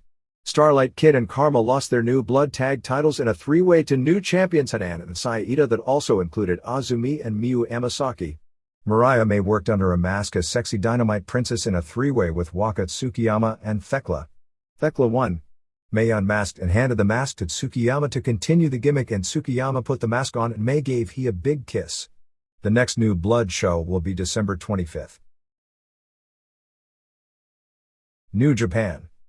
Jon Moxley, Tetsuya Naito, Mystico, David Finlay, Kenta and Ultimo Guerrero have been announced for the November 10th show in Garland, Texas. Sonata announced that at the October 9th show at Sumo Hall that they would reveal the new member of Just Five Guys. For the October 28th show in Las Vegas, Eddie Kingston defends the New Japan Strong title against Aaron Henare. Walker Stewart announced officially what had been reported here weeks ago, that he will debut as an announcer here on the October 28th show in Las Vegas. Stewart is scheduled to become the lead announcer on Japanese shows later this year. Kevin Kelly will be doing the October 9th show and maybe be doing other shows remotely, and finishes up with January 4th and January 5th for Wrestle Kingdom and New Year's Dash. Stewart takes over at that point. Veda Scott will be working with him on the October 28th show. The two have worked together before on independent shows. Stewart noted that he had started doing commentary on indie shows on July 24, 2021, and said he has done 212 events in 15 states over the past 26 months. September 30th at Korakuen Hall drew a sellout 1,476 with a main event of Kazuchika Okada and Lio Rush over Tetsuya Naito and Hiromu Takahashi in 2020, when Rush pinned Takahashi with final hour, so the champion lost to the challenger on October 9th. In the 7-match series, Minoru Suzuki and Ren Narita and El Desperado beat Yuji Nagata and Shota Umino and Master Wato in 10:28 when Narita pinned Umino with an overhead suplex. October 1st at Korakuen Hall drew 1,062 fans for an elimination match on top, with Tama Tonga and Tanga Loa and Hikuleo and El Fantasmo and Kushida and Kevin Knight beating Bullet Club of David Finlay and Chase Owens and Alex Colon and Gabe Kidd and Drilla Maloney and Clark Connors. It came down to Tonga and Loa versus Finlay and Owens. Owens got Loa in a submission and the ref stopped it. Tonga threw Owens over the top and Tonga threw Finlay over the top rope in 26:53 to win it. Nagata and Umino and Wato beat Suzuki and Narita and Desperado in their best of even in 11:56 when Wato beat Desperado. October 3rd in Akita, before 1,021 fans saw Evil and Yujiro Takahashi and Sho and new House of Torture member Yoshinobu Kanemaru win the main event over Sonata and Taichi, back in action, and Doki and Takamichinoku when Evil pinned Michinoku in 14:58. Naito and Shingo Takagi and Yotsuji and Hiromu Takahashi and Bushi beat Okada and Hiroshi Tanahashi and Tomohiro Ishii and Yo and Yuto Nakashima in 13:05 when Takagi pinned Nakashima with the pumping bomber. October 4th in Iwate, before 918 fans had Evil and Sho and Yujiro and Kanemaru beating Sonata and Taichi and Doki and Michinoku at 14:41 when Evil pinned Michinoku. Okada and Tanahashi and Ishii and Ryusuke Taguchi and Yo beat Naito and Takagi and Tsuji and Hiromu Takahashi and Bushi when Ishii pinned Bushi with a brainbuster in 14:47. October 5th in Hachinohe, before 986 had the same House of Torture versus Just Four Guys this week match with the same Evil over Michinoku finish. Other Japan notes. The Crush Gals' 40th anniversary show took place on October 1st before a sellout of 2,600 fans at the Yokohama Budokan. Neither Linus Asuka or Chigusa Nagayo, the most important tag team in the history of women's pro wrestling, wrestled on the show. They came out after a video played showing highlights of both women's career. They sang some of their hit songs from the 80s. They performed several songs early in the show. After the main event, where Jaguar Yokota and Chikeo Nagashima and Dash Kishako beat Asia Kong and Sari and Sonoko Kato, the Crush Gals came out and sang more songs. Speaking of that era, Netflix has announced a new show based on that era called The Queen of Villains, which will be a television show based in the 1980s All Japan women's promotion. Urian Retriever stars, playing the role of a young Dump Matsumoto. The cast members were brought to the Crush Gals show. Kurata Erika and Ayama Goriki will star as the Crush Gals. Nagayo is also part of the show as the trainer of the actresses for their wrestling scenes. Another movie on a boom period of All Japan women's wrestling, on the 70s phenomenon of the beauty pair, Jackie Sato and Mach Fumiake, just had its trailer released, so should be coming out soon. Takeshi Masada defends the DDT Iron Man Heavy Metalweight Comedy Championship against the Extreme title held by Kazuki Hirata on October 22nd. Soma Takao and Shota won the KOD tag titles from Minoru Fujita and Kanon on DDT's October 4th show at Shinjuku Face in Tokyo before 436 fans. Here and there. The death of Dick Butkus, one of the greatest players in NFL history, at the age of 80, is notable because during the WrestleMania 2 Battle Royal noted in the Russ Francis story, Butkus was used as the referee. Vince McMahon also hired Butkus as an announcer for his first XFL, working color, while Jim Ross did play-by-play. Jonathan Coachman was also part of the Ross/Butkus broadcast team. It was one of the greatest thrills of Ross' career to be working with Butkus. Mike O'Malley, the showrunner for the Heels television series, told Entertainment Weekly that they were looking for a new home for the show since Starz canceled it at the conclusion of the second season. The state of Florida is recommending that Tammy Sitch serve 26 years in prison after her no-contest plea to DUI manslaughter, calling her a danger to society. The former Brie Bella, now Brie Garcia, said that she plans on going back to wrestling when her son grows up a little more. Bryan Danielson was asked about it and wasn't aware. She said that's usual for people who ask him questions about things his wife and said or photos she's posted, and he has no idea of what she said or posted. She said she'd love to wrestle Trinity, Soraya and Britt Baker as well as the former Iconics. The Garcia sisters, Bella's new television show on Amazon Prime, is set to debut on November 17th. The show is called Twin Love and will be a dating competition show hosted by the twin, exploring the dating habits of identical twins. Basically, it's twins being split up and put into two houses that will have each half of the twins' combination and compare and contrast how the twins' dating habits are and if they end up with the same twin or how they interact. Nikki will also return as a host for the second season of Barmageddon on the USA Network. Most likely the show will air on Monday nights after Raw, like it did the first season, but that is not finalized. Robert Abey, best known as Bulldog Count drummer as well as several others' names in a career from 1969 to 1976, passed away back on July 14th. We just got word of it this week. Abey was 74 and was living in Kansas City at the time of his death. Abey was a journeyman wrestler billed as being from Heidelberg, Germany, who worked in a number of territories including Central States Texas, Tennessee, Indiana, Oklahoma/Louisiana/MC Gwork, Alabama and Washington. In 1974 he and Don Kent held the Mid-American Tag Team titles in Tennessee. His biggest success was working for the Sheik in Michigan and Ohio in 1975 and 1976. In early 1976, he and Chris Colt won the territory's version of the World Tag Team titles from Karl von Hess and Kurt von Bronner. Drummer was injured while being champion and never wrestled again, and was replaced on the championship team by Lanny Poffo in March. Besides von Hess and von Bronner, they also feuded with Ava and Sika during that period and wrestled a match at Cobo Arena in Detroit, beating Angelo and Randy Savage, Poffo. He was also at one point married to woman wrestler Tanya West. No word on if the two remained married after their wrestling careers ended. Fuse and Fuse Plus will be debuting the documentary Out in the Ring, about the history of LGBTQIA+ representation in pro wrestling. It will focus on Sonny Kiss, Danny Jordan, Effie, Pollo DeMar, and Susan Green. Mike Santana vs. Rocky Romero will headline House of Glory on October 13th, which also has Minoru Suzuki vs. Charles Mason. Jose Antonio Mandilla Arteaga, 26, who wrestled in Nayarit, Mexico, as Micro Boy, passed away on September 29th in a shooting in Tepic. He had just gotten out of jail a few days earlier. One story said that a few guys went to his house to talk to him and then shot him. Nobody was arrested. He also wrestled as Mini Elegido at one point. Andrade worked a show against Cinta de Oro, the second Sin Cara in WWE, in a 31-match lucha marathon show in Ciudad Juarez. A bunch of people ran in for a no contest. Cinta wasn't going to lose in his home market and Andrade isn't big on losing either. The show was said to have drawn very well. Europe. Masato Tanaka was announced for the 2024 16-karat gold tournament in Oberhausen, Germany. He's the third person announced after Luke Jacobs and one called Manders. The shows are 3/7 to 3/10. The British J Cup promoted by Rev Pro on October 21st in Stevenage, UK, as Alex Zane, Harrison Bennett, Leon Slater, Mascara Dorada, Robbie X Senza Volto, Wild Boar, and Wolcavan. 1PW is in liquidation. Steve Gauntly posted a response to the claims of Joe Dombrowski and others, claiming since June he's been battling health issues that have nearly cost him his life. He claimed he nearly lost his life, his money, his car, and his house. He said he's working with a payment provider to refund fans' money and the promotion is now closed, saying he put more than $17,000 into it from his own money to pay to performers. MLW.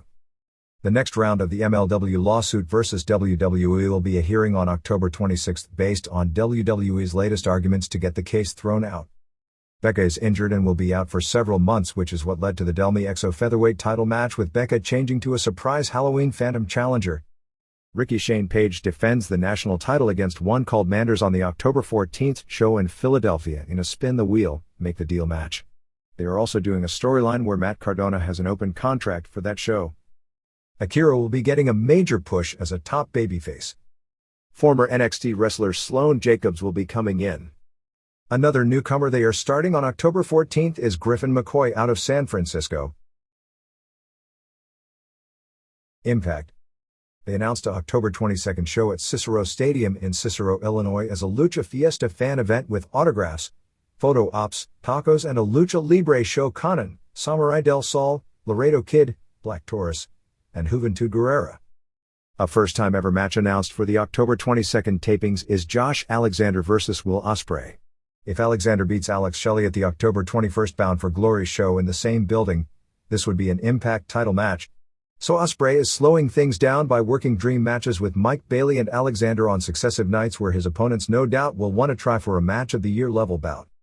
2 tag title matches announced for Bound for Glory are Zachary Wentz and Trey Miguel defending against Chris Bay and Ace Austin, and on the women's side, Masha Slamovich and Killer Kelly defend against Deonna Purrazzo and Tasha Steelz. They are doing a TV taping on November 26th in Monterrey, Mexico as a joint show with AAA at the Show Center. The show is called *A/Impact Ultra Clash. Matches announced are Shelley and El Hijo del Vikingo vs. Miguel and Abismo Negro, Chris Sabin and Trinity vs. Dinamico and Chick Tormenta, Alexander and Octagon Jr. vs. Moose and Toxin, Tommy Dreamer and Laredo Kid vs. Brian Myers and Black Taurus, Rich Swann and Maestez East vs. Latigo and Eddie Edwards, Arez and Frankie Kazarian vs. Forastero and Sanson, and Purrazzo and Maravilla vs. Jordan Grace and Sexy Star. AEW. For what this is worth, Andrew Zarian reported that AEW Dynamite is listed on the schedule for TBS through the third quarter of 2025. Now TV schedules change in the blink of an eye, but that would indicate that WBD is very confident they will be getting a deal when the current one expires at the end of 2024. Adam Cole on his Twitch stream updated his status, noting he would be needing 2 surgeries and that this was the most painful injury of his career. He has said broke his ankle in 3 places and tore ligaments in his ankle as well. Obviously, as many people know, my ankle is broken, Adam Cole said. And when it's all said and done, when I'm eventually able to get everything all fixed, I'm going to need to get 2 surgeries, and it will be a total of 8 screws and a plate in my ankle. So, not ideal. It's incredibly painful. It's the most painful injury I've ever had. In speaking to doctors, just an absolute freak type of thing. Just no idea how it happened. But I'm doing my best to stay as positive as I can. Obviously, this is soul-crushing. It's really, really a bummer. If anything, it's more painful mentally, and physically it really, really hurts as well. Tony Khan talked about Jade Cargill leaving after Wrestle Dream. He said he wanted to allow her to have a classy exit, so he had her lay out Chris Statlander to set up a match that she would lose, but do nothing to embarrass her. He said that when he was a kid and Ric Flair was leaving WWF, he lost to Kurt Hennig because that was the right person for him to lose to, but he wasn't made to look foolish on the way out, and he wanted to handle things the same way. He said that he made Cargill an offer and she wanted more. He said he ended up upping his offer and thinking she would stay, and ended up with an offer higher than the original number she was asking for, but she got another offer. He said at the end he was still hoping to sign her, but it didn't happen, but said nothing negative about her and said she would always be welcomed back. When Tony Khan was asked about Katsuhiko Nakajima, he said that he was interested in signing Nakajima, and he's heard that Nakajima is interested in AEW. From what we understand, few knew about Nakajima leaving Noah, and in Japan the expectation was either NJPW or WWE as his destination.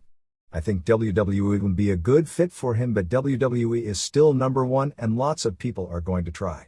New Japan could benefit from him right now as they need new guys pushed in the top mix, and he would fit that bill. He's more conducive style-wise with AEW, but AEW already has more talent than they can effectively use. On Twitter this week, Khan responded to my question about why they announced 81,035 as the attendance when traditionally wrestling companies don't announce paid attendance but the paid plus comps number, which was just over 85,000. He did confirm the 85,000 number as paid in comps, but said that if they announced the total paid plus comps number, it does not set the all-time record because they would be behind the North Korea shows in 1995 that Antonio Inoki put on. But if they announced the paid, they could announce it as a record-setting show, so the decision was made when they surpassed the paid record to go with the paid as the announcement. There have been issues with the listings of all the AEW television shows starting with the October 4th Dynamite and at least through the October 10th Dynamite. I have no idea what happened past the Dish Network, Charter, Optimum and Verizon customers that have contacted us, which means possibly other systems as well, got the wrong schedule somehow from WBD, and had afternoon start times rather than prime time for all the shows on both TBS and TNT. The key factor is that people with those carriers and perhaps other carriers as well, if they watch via DVR, their DVRs recorded the afternoon programming that aired on the stations and did not record Dynamite, and won't record Rampage, Collision or Dynamite this coming week. We don't know if that will continue past that point in time, but we got word from numerous people via emails that they wanted to watch Dynamite but their recording didn't have Dynamite on. This would be people who don't watch Dynamite live but would watch it that night, so it would be factored into the same day ratings, and it's enough that it should have lowered the number for Dynamite and all the shows until the glitch ends up being fixed. To make matters worse, Collision on October 7th is actually airing from 7 to 9 p.m. Eastern. I don't know why it's being moved up, but they did mention it on television. It's not sports related, as the movie 2012 starts at 9 p.m. That show goes head to head with WWE Fastlane, so it's likely to do a very low number. With the new start time, which is unfamiliar, meaning a large percentage of viewers won't know, although DVRs will pick up the new start time in many systems, the ones not screwed up, it does get an hour before the start of the WWE show. It's going to be very tough since the only matches advertised for the show are Toni Storm vs. Kiera Hogan and FTR defending the tag titles against Ricky Starks and Big Bill. There was a second issue with the October 4th show in that the sound was off during the Adam Cole/Kingdom/Roderick Strong vignette. AEW got the news immediately, then re-aired the segment with sound and TBS as a make-good, allowed the show to go several minutes longer so they didn't have to cut things. However, that meant that DVR viewers in many cases missed the last 5 minutes of the show, which was a lot of the Adam Copeland/Christian segment. This was a TBS problem with the sound because there were no issues on the Fight feed. Mercedes Moné is now out of her walking boot. She's still kept her timetable quiet about returning to wrestling. The expectation, given they showed her at All In the crowd more than once, is that she would be working here and with New Japan and or Stardom. Adam Copeland may not have led Dynamite to a big number, but his video views were giant for AEW level and actually giant for WWE level. His pay-per-view debut did 4.6 million views, his first TV promo with Christian did 2.1 million views, and his off-air angle with Luchasaurus and Nick Wayne did 820,000. The MJF/Bullet Club Gold segment did 405,000 as well. While Bryan Danielson over the years has talked many times about wanting to do the G1 Climax tournament, he pretty much shot the idea down going forward, citing both the injury risk and time away from his family. It's one thing to go away for a few days with young kids, but it's very different going away for a month when it's something you financially don't have to do. Danielson said on the Getting Over podcast, "Sometimes I have delusions of doing the G1, but I think that's what they are. I think they're delusions. That's something that I've wanted to do forever and ever and ever, and have never been able to do it. And so this year would be the year to do it, except is it? Because by the time the next G1 rolls around, I'll be 43. I love doing this, but it's not worth the expense of my health later on in life, and I've already had enough injuries as it is. I think now doing a G1 might be a little irresponsible of me in comparison to what my overall long-term goals are, which is being there for my kids and there for my family. I'm not even talking for the month that I'd be gone for the G1, I'm talking what that would do to my body. My body has been very forgiving of me and the things that I choose to do. I don't want to take advantage of it too much. It's been so good to me and I need to treat it kindly this last year. Jim Ross' contract is either up or about to be up, and he's still working as they negotiate a new deal. It was up in September from what we were told, and Ross on his podcast said that they were in talks for a new deal. Some more bad news from a TV competition front for AEW is that ABC will be running NBA games on Wednesday nights during the entire month of January. Bandito will be fully cleared in a few weeks. El Hijo del Vikingo returned on September 30th in Dallas, but took himself out of the match early, and then wrestled on AAA's Heroes and Mortalis the next night. He's still hurting a lot. They will debut in Erie, Pennsylvania, on December 2nd with a Collision/Ring of Honor taping. In the new Collision ads, Adam Copeland is front and center in the old CM Punk position as the biggest star, with the other two key people being Bryan Danielson and Jay White. Here are the upcoming advances. October 7th Collision in Salt Lake City is at 2,449. October 10th Dynamite Title Tuesday in Independence, Missouri, is at 2,146, which shows that all those title bouts and Adam Copeland has not led to a good advance. October 14th Collision in Toledo, Ohio, is at 1,743. October 18th Dynamite in Rosenberg, Texas, is at 2,297. October 21st collision in Memphis is at 1,180 in an NBA arena. October 25th in Philadelphia is at 2,602, which is a big wrestling city. October 28th collision in Uncasville, Connecticut is at 1,989, and that's an arena that draws well for everything. November 1st in Louisville is at 1,612. November 8th Dynamite in Portland, Oregon is at 1,843. November 10th collision in Oakland, California is at 1,388. I was very negative on this arena since WWE never does well there. November 17th collision in Los Angeles is at 2,887. November 18th Full Gear in Los Angeles is at 7,843. November 22nd Dynamite in Chicago at the Wintrust Arena for the traditional night before Thanksgiving show is a 1,395. WWE is killing them with 2 shows that week. December 5th collision in Montreal is at 2,070 and December 6th Dynamite in Montreal is at 3,733. Montreal is a market they'd have sold out for their debut in a year ago. Kota Ibushi spoke to Sports Illustrated noting what we've clearly seen and that he's been held way back by injuries.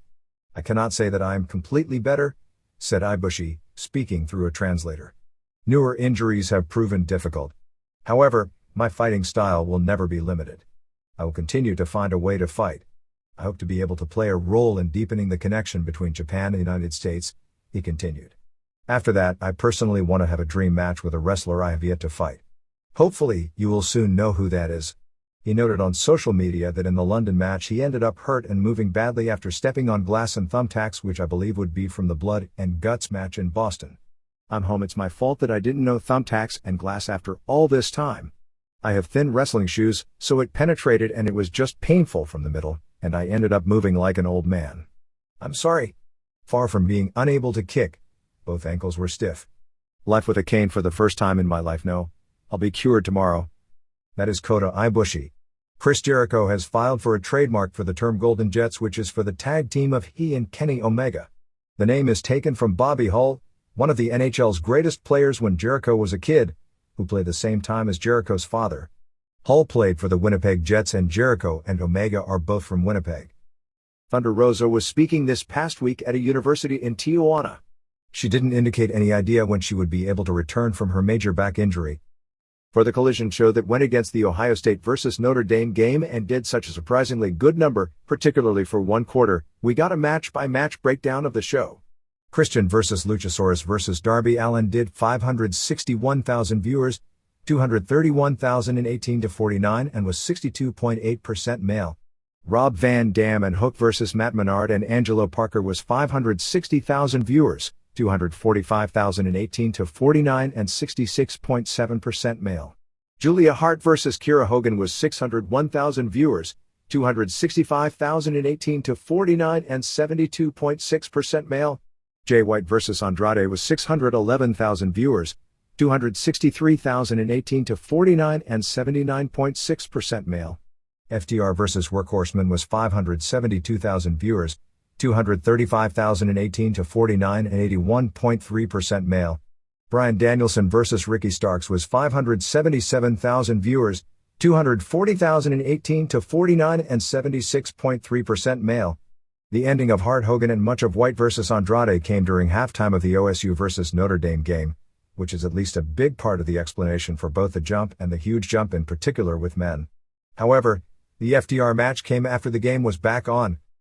In the UK, Rampage on September 19th did 81,000 viewers with an 11:25 p.m. start. Collision on September 20th did 81,000 viewers with a 9 p.m. start.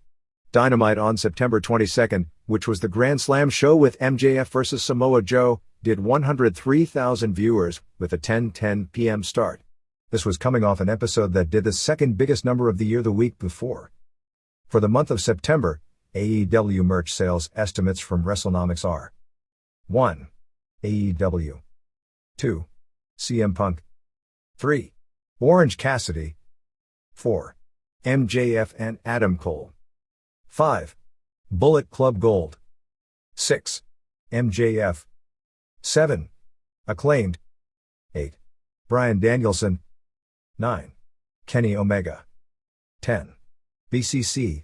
Top 5 shirts are MJF and Cole Better Than You Baby, Bullet Club Cold, Punk Best in the World, Tony Storm Chin Up Tits Out, and a Punk hoodie.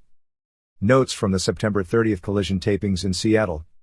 The show drew 4,417 fans, although only a few hundred were left by the time the Ring of Honor tapings were in mid-swing. They were a very hot crowd for Collision. Collision opened with Andrade over Juice Robinson in 13:38 of a 3 stars half match. Jay White wasn't there as they were selling his beating from Wednesday. They very clearly want you to think it's the Kingdom, MJF and Adam Cole that beat him down. Although Kevin Kelly, the face announcer, argued against that. Andrade did a middle rope moonsault to the floor on all three. The Guns attacked Andrade. They showed CJ, formerly Lana, scouting this match. Andrade won clean with a Judas effect and hammerlock DDT. Kenny Omega and Chris Jericho did a promo. They are basically doing the deal where they don't like each other but they both hate Don Callis. Toni Storm did a promo being interviewed by RJ City. She claimed he was coming on to her but he said he wasn't. Then she said, "Why? Am I not good enough for you?" The Kingdom beat Best Friends in 8:27. This was really good and the crowd was very into it. Both teams are underrated and Trent Beretta in particular really shined. Mike Bennett gave Chuck Taylor 2 low blows and he was pinned after a stuffed piledriver. The Kingdom had suitcases packed and grabbed them as they were rushing to the hospital to see Roderick Strong. Callis and Prince Nana were backstage. Callis walked away and Nana was singing "We're in the Money." Julia Hart beat Barrett Vixen in 2:47 with a moonsault. Loud chants of "Defy" for Barrett Vixen. Hart then called out Chris Statlander, who came out. Brody King then got in her way but Rocky Romero and Taylor and Beretta came out and King and Hart bailed. Statlander then called herself the defeater of the undefeated, because she beat Jade Cargill and was facing Hart, who had a 1-year-plus winning streak. They build up Claudio Castagnoli versus Josh Barnett. They never mentioned Barnett was a former UFC champion and only pushed him as a student of Antonio Inoki. Jericho and Omega beat Toa Leona and Bishop Quan in 11:54 of a 3 3/4 stars match. Leona was doing the Samoan hardhead gimmick, no selling his head being put into the turnbuckles. At one point Lyons threw Omega into Jericho. Jericho didn't know why Omega hit him. Jericho got a huge face reaction for his hot tag. Omega did a Terminator dive on Leona while Jericho used the Lion Tamer on Quan for the submission. Jericho said that he and Omega proved they can coexist as a team. Omega said that for years he was brainwashed by Callis and that Kota Ibushi takes the beating from Konosuke Takeshita as an invitation. Jericho called Guevara the ultimate Judas. The Righteous beat Judas Icarus and Travis Williams in 1:56 when Vincent pinned Icarus. Lots more Defy chants. Vincent destroyed Icarus' right foot with a chair. There was a backstage segment with the Acclaimed and Billy Gunn with Bad Dude Tito and Shane Haste and Mikey Nichols to set up their match. It turned into comedy with Haste singing and his partners thinking it was making them look bad. It feels like AEW television is more and more comedy-oriented in trying to be entertaining. The main event saw Aussie Open and Big Bill and Ricky Starks over FTR and Bryan Danielson and Wheeler Yuta in 18:49 of a 3 3/4 stars match. Zack Sabre Jr. was on commentary. They didn't have Danielson tag in until 13:30 as the story was making the fans wait for it. They were chanting "We want Bryan." Danielson did all his stuff like a tope, missile dropkick and label lock. At one point the face team was all doing kicks to the chest. They went to near falls. Starks pinned Dax with a spear. It looked weird, like it wasn't built up as the finish, and Cash went to make the save and was just late. All 8 kept fighting without stopping like they still had more to do. It ended up with the ring cleared and only Danielson and Sabre left going face to face. For Ring of Honor, Tony Nese cut a promo on how bad bread is for you, which led to the surprise appearance of Satoshi Kojima. This led to a match with Kojima winning via lariat. Kojima was then given bread and fans were chanting bread at him. Josh Woods pinned Tyler Payne. Athena retained her Ring of Honor women's title over Layla Hirsch. Rocky Romero beat Christopher Daniels with a sliced bread. There was another loud Defy chant since Daniels is a regular there. Scorpio Sky pinned the debuting Fred Rosser with a TKO. Willow Nightingale and Kira Hogan and Sky Blue beat Lady Frost and the Renegade Sisters. This was said to be very good and Nightingale got the biggest reaction of the Ring of Honor portion of the show. Ethan Page beat Invictus Kosh. Mikey Nichols and Shane Haste, with Bad Dude Tito in the corner, beat Carly Bravo and Sean Dean. Darius Martin pinned Lee Johnson with a frog splash.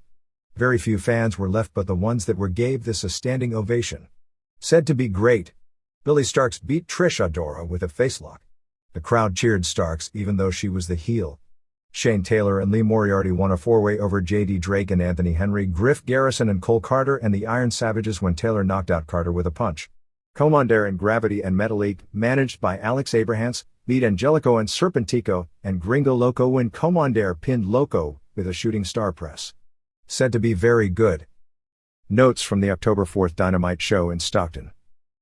This was the 4th year anniversary shows. It drew 3,825 fans. They did have a decent last 2 days, so Adam Copeland probably helped some. It opened with Renee Paquette with Chris Jericho and Kenny Omega. Jericho talked about the anniversary. Copeland showed up and shook hands with both of them. Omega said to let him know if you need anything. Rey Fénix retained the international title over Nick Jackson in 1344 of a 4 1/4 stars match. Great match and the crowd was into it. Stockton is traditionally a very strong Hispanic market, but the crowd cheered both men.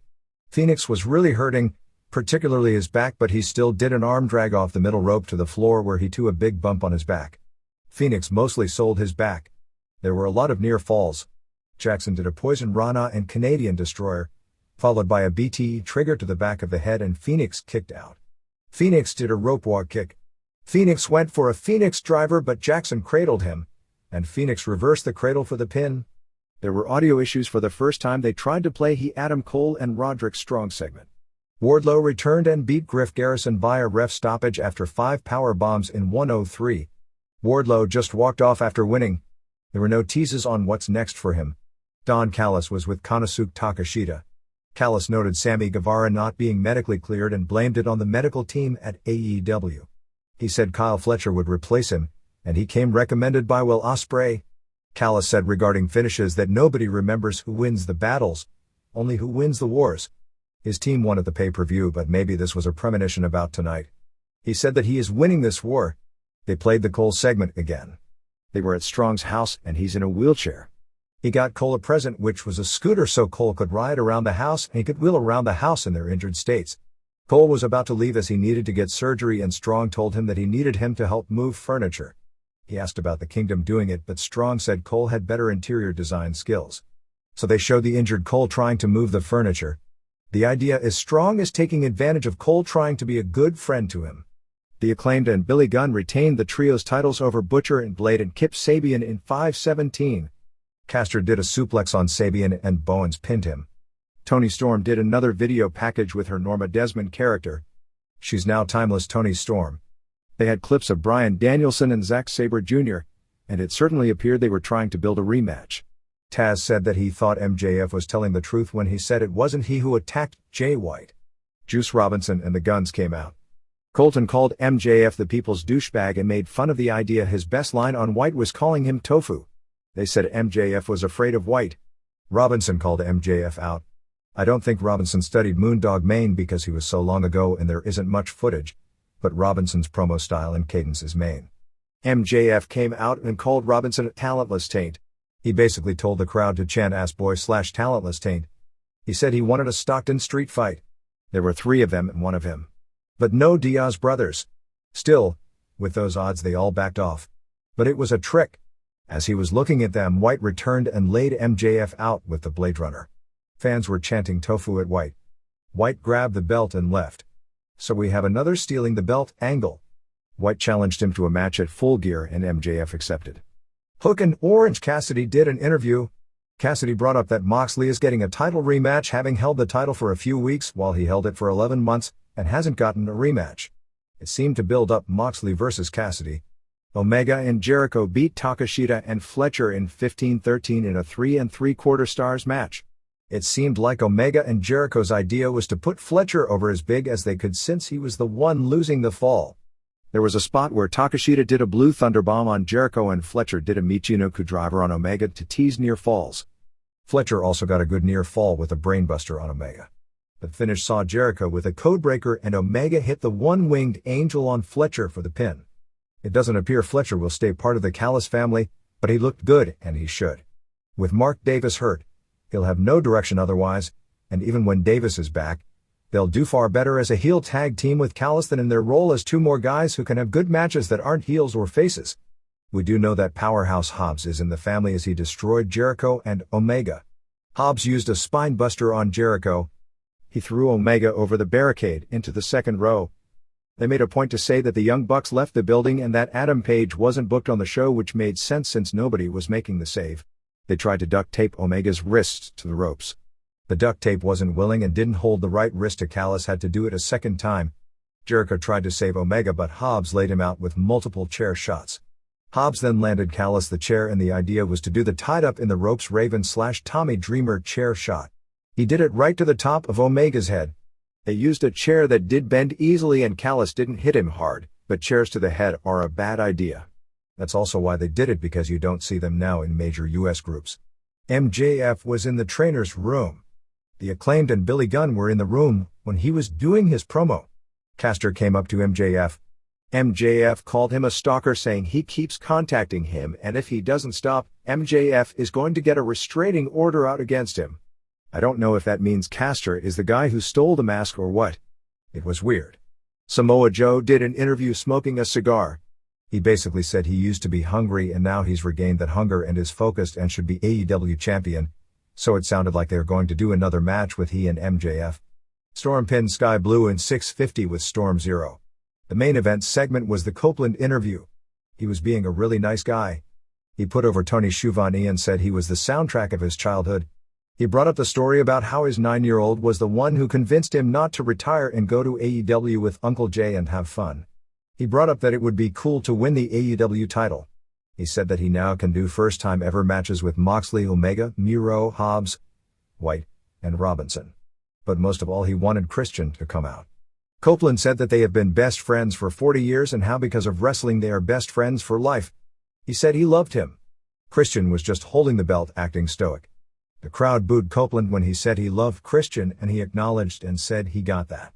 He said the reason he did what he did and saved Sting was because Christian was trying to take out Sting, who they all respect. He brought up Christian taking a poster of Sting to the barber so he could get his hair done just like Sting. Copeland said that then went and got his hair done to copy Lex Luger. He was mad at Christian trying to hurt Sting. He said that his wife's parents are Polish, didn't know any English, that they knew Sting. He said it was time they teamed up together to face FTR and the Young Bucks and prove that they were one of the greatest tag teams of all time. They hugged. Christian then told Copeland to fuck off and walked off to end the show. Luchasaurus then came out. After the show ended, Luchasaurus went for a choke slam on Copeland, who escaped, and speared him. Copeland then speared Nick Wayne as well. For Rampage, Claudio Castagnoli and Wheeler Yuta beat Colt Stevens and Levi Shapiro, who are local independent wrestlers who have been around for a long time. Yuta pinned Shapiro after a splash off Castagnoli's shoulders. Chris Statlander and Hikaru Shida beat Nyla Rose and Marina Shafir when Shida pinned Shafir using the Rampage, Saraya's finisher. The Hardys and Chuck Taylor and Trent Beretta beat Daniel Garcia and Jake Hager and Matt Menard and Angelo Parker when Jeff pinned Garcia after a swanton off the top rope. Commander won a 4-way over Lince Dorado, making his debut, Johnny TV and Penta. The winner faces Eddie Kingston for the Ring of Honor title. Kingston and Commander squared off and Kingston said he's looking forward to facing him. He then invited all the fans to come back next time they are here. To pin Shafir using the Rampage, Saraya's finisher. The Hardys and Chuck Taylor and Trent Beretta beat Daniel Garcia and Jake Hager and Matt Menard and Angelo Parker when Jeff pinned Garcia after a swanton off the top rope. Commander won a 4-way over Lince Dorado, making his debut, Johnny TV and Penta. The winner faces Eddie Kingston for the Ring of Honor title. Kingston and Commander squared off and Kingston said he's looking forward to facing him. He then invited all the fans to come back next time they are here. UFC, Conor McGregor has indicated being back in the USADA testing pool.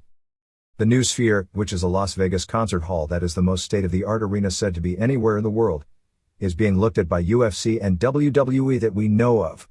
Dana White already talked about possibly booking the building for the Mexican Independence Show weekend Saturday night show in September. Alexa Grasso suffered a broken right hand in her fight with Valentina Shevchenko and has undergone surgery. She said that she didn't think the injury was serious, but after the fight she wasn't able to train on it and had it checked and was told it would need surgery. This week's show is October 7th at the Apex in Las Vegas with a 4 to 10 p.m. Eastern Time window. The card has J.J. Aldrich 12-6 versus Montana de la Rosa 12-8-1, Medius Mendonca 10-1 versus Nate Maness 14-3, Kanako Murata 12-2 versus Vanessa Demopoulos 9-5, Aori Kalang 24-10 versus Johnny Munoz 12-3. Huntel Jackson, 13-2, versus Chris Gutierrez, 19-5-2. Karolina Kowalkiewicz, 15-7, versus Diana Belbita, 15-7. Alexander Hernandez, 14-6, versus Bill Algeo, 17-7. Phillips Lins, 17-5, versus Iam Cutelaba, 17-9-1. Ricky Glenn, 22-7-2, versus Drew Dober, 26-12. Alex Morono, 23-8, versus Joaquin Buckley, 16-6. Joe Pfeiffer, 11-2, versus Abdul Razak Al-Hassan, 12-5, and Grant Dawson, 21-1, versus Bobby Green, 30-14-1. The main event is a big test for Dawson, who is 8-0-1 in UFC competition at lightweight and ranked as the number 10 contender in the deep division. Green is coming off a win over Tony Ferguson and is a good test. Bellator 300 takes place on October 7th in San Diego, with a 10 p.m. Eastern Time start on Showtime. The card features 3 title matches with Chris Cyborg, 26-2, defending the women's featherweight title against Kat Zingano, 14-4, Usman Nurmagomedov, 17-0, defending the lightweight title against Brent Primus, 12-3, and Liz Carmouche, 19-7, defending the women's flyweight title against Ilima Leigh McFarlane, 13-2. Carmouche versus McFarlane matches up good friends and training partners. McFarlane has talked retirement, and if she loses, I could see that being it for her. Carmouche is 39 and is best known for being in the first UFC women's fight as a pay-per-view main event against Ronda Rousey. Cyborg is 38 and Zingano is 41, and they've delayed this fight for years. Cyborg is probably never going back to UFC, as besides the bad blood, they basically dropped the featherweight division and she's not going to cut to 135. So if something happens with Bellator, I can see PFL wanting her against Kayla Harrison. The main event was supposed to be Ryan Bader versus Linton Vassell for the heavyweight title, but Vassell pulled out with an undisclosed illness and they are only going with a 3-fight main card.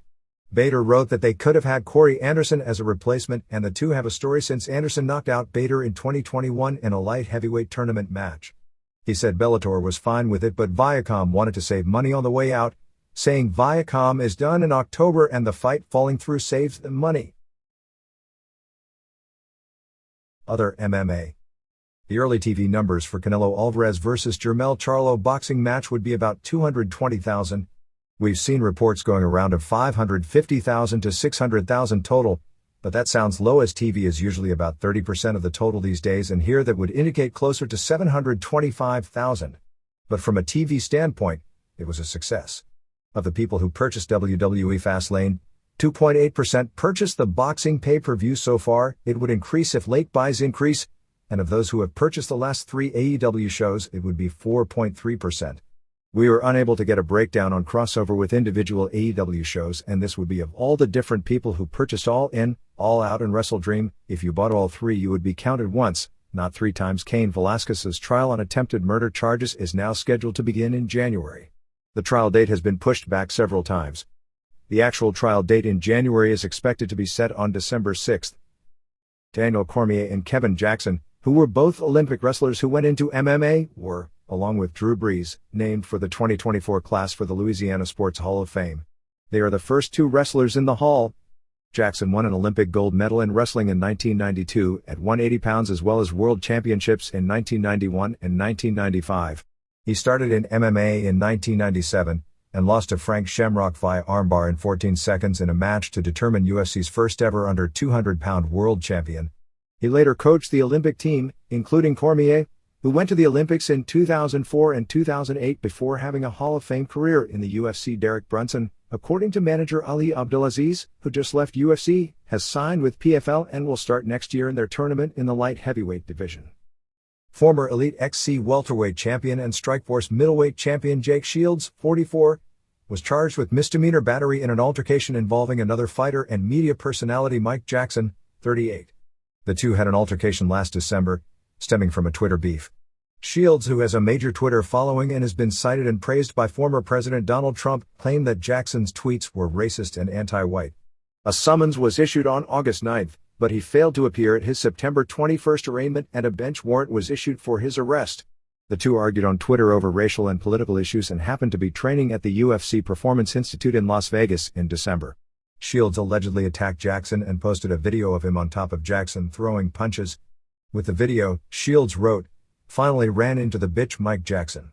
He quickly discovered the difference between calling people Nazis in person versus on Twitter. This racist is lucky so many people were there to save his pathetic racist ass. Jackson claimed Shields attacked him with no provocation or warning and filed charges with the Las Vegas Police Department. Jackson claimed Shields attacked him from behind, and then challenged Shields to a boxing match. Jackson said they had agreed to a boxing match to a finish, either knockout or somebody quits on pay-per-view, with 60% of the gross to the winner and 40% to the loser. But that fell through. Shields, besides being a champion in 2 major organizations and holding a win over Dan Henderson, at one time held the UFC attendance and gate record in a fight that he lost via decision to Georges St-Pierre, which sold Rogers Centre in Toronto in advance, with 55,724 fans in UFC's first show ever in the city. On April 30, 2011, which also did a $12,075,000 live gate and 800,000 pay-per-view buys. Jackson is probably best known for an MMA win over CM Punk, which was overturned when he tested positive for marijuana. WWE. Regarding CM Punk, there's obviously tons of talk regarding him returning.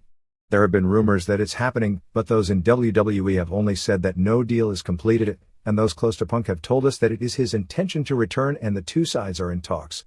One would expect if such a deal is made that Survivor Series weekend in Chicago would be the time to do the surprise return. Sportico, one of the major sports business websites, noted that inflation and fears of a consumer spending slowdown led to overall sports-related stock falling 7% this past month. It noted that the biggest losers were TKO, both the UFC/WWE combined stock and for Endeavor. The note was the catalyst of the drop was the SmackDown deal that disappointed Wall Street, both because it was lower in money value than expected, and the move from Fox to USA also gives them less coverage. Wolf Research analyst Peter Supino wrote, while this may prove a negotiating masterstroke by the Hollywood rainmakers at TKO's helm, we and most investors take the partial sale only SmackDown and not Raw and NXT as well, as indicative of limited demand for the rights. We, like most investors with whom we spoke with today, believe the half sale may indicate lukewarm demand among all parties but Comcast/USA. Endeavor lost 18% and TKO lost 15% of its value in the wake of the sale. This disappointment also can't help AEW with its next deal. For Canadian ratings over this past week, the September 29th SmackDown show did 155,100 viewers and 50,425 to 54. Raw on October 2nd did 245,300 viewers and 106,925 to 54. NXT on October 3rd didn't air until midnight. It streamed live and did 5,000 viewers and 1,025 to 54. AEW on October 4th did 119,000 viewers and 56,025 to 54, so the Adam Copeland return did help in Canada where they beat SmackDown in the key demo but not in total viewers. One person in WWE noted that they believe the wrestling war will turn into WCW or TNA or Bellator as the competition, in the sense there will be signings of older talent from WWE with names while WWE will take AEW's younger talent. Cargill being the first example, and this is history repeating itself. The claim is that a pipeline has developed and some of the younger AEW stars are already talking about leaving when their deals are up. Even in AEW there are people saying the same thing, that it's known that people are looking to leave, and the hope is that the number is few because the perception of AEW as the AAA league in wrestling, a baseball reference for the top feeder league, not a wrestling reference, would not be good for AEW. There will likely be movement in both directions as there has been, but WWE is interested in the key younger talent. Although the promos were the Bloodline and Heyman talk of Cena as the second greatest wrestler of all time, with the idea Reigns is the greatest and a playoff Cena's WWE tagline of being the greatest, and Cena also at this point scheduled for Crown Jewel, it was confirmed to us that Reigns vs. Cena is not the match planned for the show. The decision was made because Ray Rowe is out after surgery, said to be for at least 6 months, is to push Ivar as a singles player. In the past, when one member of a tag team that's usually an exclusive team gets hurt, they've just not used the other much.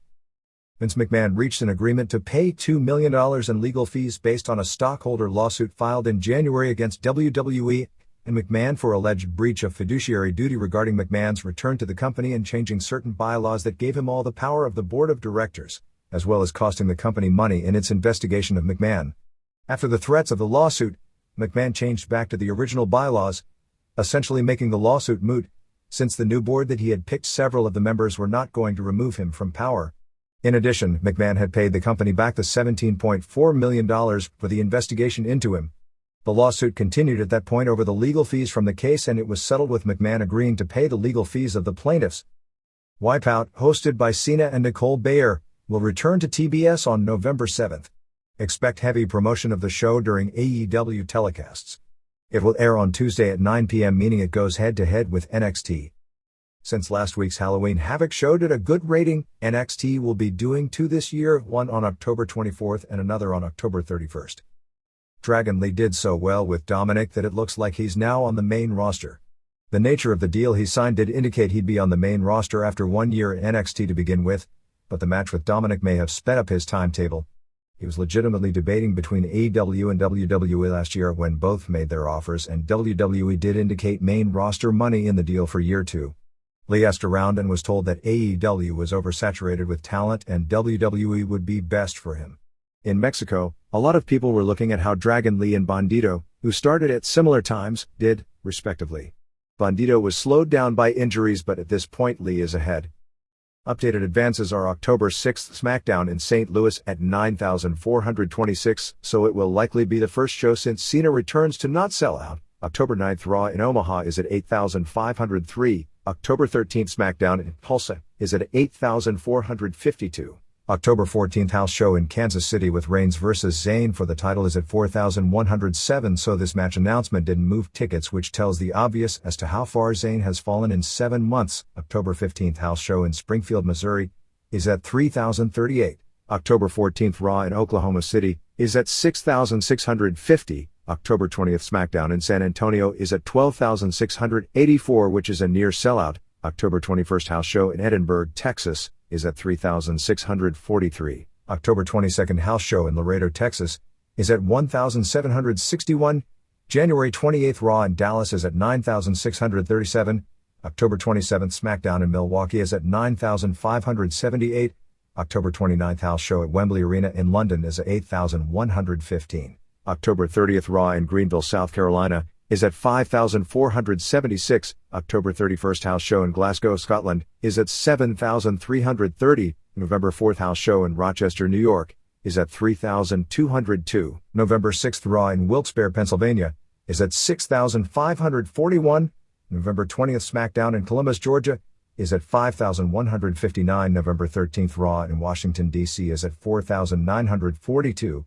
November 27th SmackDown in Evansville, Indiana is at 2,788. November 18th house show in Canton, Ohio is at 2,310. November 19th house show in Saginaw, Michigan is at 2,284. November 24th SmackDown in Chicago is at 12,409 or 512 shy of a sellout. November 25th Survivor Series in Chicago is sold out at 12,919. November 27th Raw in Nashville is at 6,750. December 1st SmackDown at the Barclays Center in Brooklyn, New York is at 6,863. December 2nd house show in Allentown, Pennsylvania is at 3,844. December 4th Raw at Albany, New York is at 2,757. And December 8th SmackDown in Providence, Rhode Island is at 5,053. There are certainly bright signs here in the big markets, but this is the first long-term rundown in a while where you do see softness. Some notes regarding WWE in Japan. Abema is pushing the new WWE deal as something really big. They did a 1-hour introduction show hosted by Keiji Muto on September 28th. Muto was billed as the WWE Special Ambassador. Abema is a very popular streaming service with big-budget movies, original movies, domestic and international sports, documentaries, dramas and talk shows. However, Abema doesn't know WWE. Abema believes this will be huge programming because of Nakamura, Sky and Asuka, because they've gotten a ton of subscriptions airing Shohei Ohtani baseball games. But obviously the WWE stars are not in the same realm as stars as Ohtani. Abema has recently lost UFC, Bellator and Reed Scene and all its MMA content to Unext, so they are looking to WWE as the replacement. WWE hasn't been to Japan since 2019, so they probably would draw better for a tour now because of the hotter product and pent-up demand. The first Raw episode that aired in Japan on October 3rd did 128,000 total viewers. That's not like a TV rating, but the total number of logins during the 3 hours. Noah shows usually range between 100,000 and 250,000, so it wasn't a great debut when it did below most of what a secondary promotion in Japan does. Priest was injured in the September 30th San Francisco house show in a street fight match with Rhodes. Or at least that appears to be the case since he wasn't medically cleared for Raw and was kept out of all brawling action even though he was there. During the day on October 2nd they stopped advertising his match with Jey Uso scheduled for the show. Estimated September merch rankings for the company from WrestleNomics are 1. Knight 2. Cena 3. Rhodes 4. Austin 5. Ripley 6. Wyatt 7. Jey Uso 8. NWO 9. Reigns 10. Owens. The top items are the Knight Yeah t-shirt, Cena Never Give Up, Austin 3:16, Knight Let Me Talk to You t-shirt and Owens I Have an Idiot Problem shirt. They are doing a women's breakout tournament on NXT over the next several weeks. The first round is Kalani Jordan versus Izzy Dame. Jordan already won, Shakara Jackson v. Ariana Grace, Carmen Petrovic versus Jida Parker, both debuting, and Danny Palmer versus Lola Vice. One would think Jordan and Vice are the favorites. TKO stock closed at $82.17 per share, giving the company a $6.833 billion market cap and theoretically $13.94 billion for UFC and WWE combined, far off the push $21.4 billion value they were pushing. So it has yet to gain since the losses from the SmackDown deal being announced even with the cuts. The top video views for the week were 1. Cena and LA Knight with Jimmy Uso and Solo Sikoa 950,000. 2. Another with the same angel 522,000. 3. Lynch vs. Tiffany Stratton 468,000. 4. Asuka and Flair vs. Damage Control Brawl 445,000. 5. Gargano returns to save Ciampa 398,000. Besides Priest, Balor, Rhodes and Zayn from Raw who are announced for the October 6th SmackDown show, Gable, Otis and Maxine are also traveling to St. Louis for the show, although they may be in a dark match. Announced are Dragon Lee vs. Theory, Mysterio vs. Lashley, I think non-title, and Flair and Asuka vs. Bayley and Sky. For the October 9th Raw it's Lynch vs. Knox for the NXT title, Ivar vs. Kingston in a Viking Rules match and Jax vs. Rodriguez. Notes from the September 29th SmackDown show in Sacramento. With Cena as the star, the show drew a sellout 12,672 fans with 11,700 paid. Ashante the Adonis and B-Fab came out to start the show as heels. They talked about being in Southern California when they were in Northern California, ran down Sacramento, and put over the Golden State Warriors, beating the Sacramento Kings in the playoffs. Butch beat Ashante with a bitter end after B-Fab distracted, but then Holland distracted Ashante to set up the win. The show opened with Heyman, Sikoa and Jimmy Uso out. Heyman was pushing Cena as the second greatest of all time and how Sikoa and Uso gave him a beating last week. He said Cena wasn't there but would be there by the end of the show and Styles was in the hospital and wouldn't be there. Jimmy grabbed the mic from Heyman and started talking.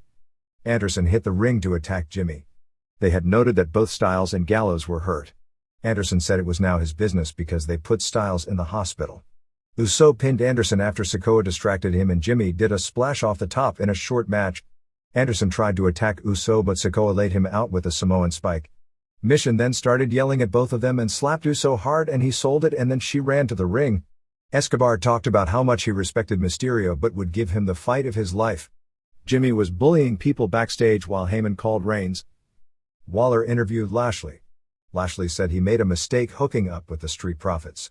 He said they didn't have what it took to be top guys. Waller said that he and Theory should be a team he works with. Lashley said he knows about Theory and what he stands for. They feuded on Raw. Waller tried to defend Theory when the Street Profits came out. They wanted to talk to Lashley but he blew them off. He told them not to talk but prove it in the ring. Waller then called out Theory. Theory pinned Grimes with the A-Town down. Theory got into it with Dragon Lee after the match. Rey Mysterio said the LWO's family and that he was going to give Escobar the toughest match of his life. Jimmy Uso beat up Adonis backstage while B-Fab started screaming. Sikoa then put Adonis through a table with a spinning solo. I don't think Adonis prospects here. Mysterio beat Escobar to keep the US title in 23 minutes of a 4 stars match. This was a technical match with spurts of flying and lots of mat work. The crowd reacted like it was a big deal after the weeks of hype. They didn't boo either guy and Escobar didn't work as a heel at all. A highlight was Escobar doing a moonsault off the barricade to the floor. In the end they traded cradles until Mysterio rolled Escobar up when Escobar tried the Phantom Driver. After the match, Escobar seemed distraught about losing, but if you thought something would happen, the Street Profits attacked Mysterio and Escobar before it could. Lashley came out and laid out Wilde and Del Toro and was happy with the Street Profits. Mysterio then said he and Escobar and one of their partners wanted Lashley and Street Profits at Fastlane. Cole put over Cargill coming. They showed Cena arriving. Pretty Deadly did a segment where Prince got out of his wheelchair and he's on his way back. Butch and Holland cut a promo on Pretty Deadly, so that's a new program. Flair asked Bayley what happened to her as they were two of the four horsewomen. Flair said she would beat Bayley tonight and challenge Sky for the title at Fastlane. Flair got the pin with a spear. Bayley said that they were going to finish Flair, and then Asuka came out. Bayley said Sky would defend at Fastlane against Asuka and Flair, but Sky wasn't happy about that. The final segment saw Cena out with his Fastlane contract for the handicap match. Cena said he could tear up the contract or face Sikoa and Jimmy in a handicap match. Cena said he'd face them both if he couldn't get a partner. Uso and Sikoa came out, and Uso said Cena wasn't going to make it to Fastlane, and they attacked Cena. Both beat Cena down. Jimmy set up to splash him through a table. Sikoa stopped Jimmy and wanted to be the one who finished Cena. Then Knight came out. Knight took out Sikoa with a BFT and laid out Uso with an elbow. Knight then signed the contract to be Cena's partner. After the show ended, Cena led the crowd in chanting for Knight. Cena said he wanted to wrestle, so issued an open challenge. Dominic Mysterio came out. Cena won clean with the attitude adjustment in 7 minutes, and it was back and forth, and Cena wrestled a short match. Then Rollins came out to defend the title against Gunther. Rollins kicked out of the powerbomb and hit the curb stomp when Vinci and Kaiser interfered for the DQ. The crowd booed the finish even though Rollins got his hand raised. They set up doing a triple team powerbomb through a table, but Rollins escaped and gave Kaiser a pedigree and powerbombed Vinci through the table. Notes from Raw on October 2nd in San Jose. The show drew 10,717 fans, 9,700 paid.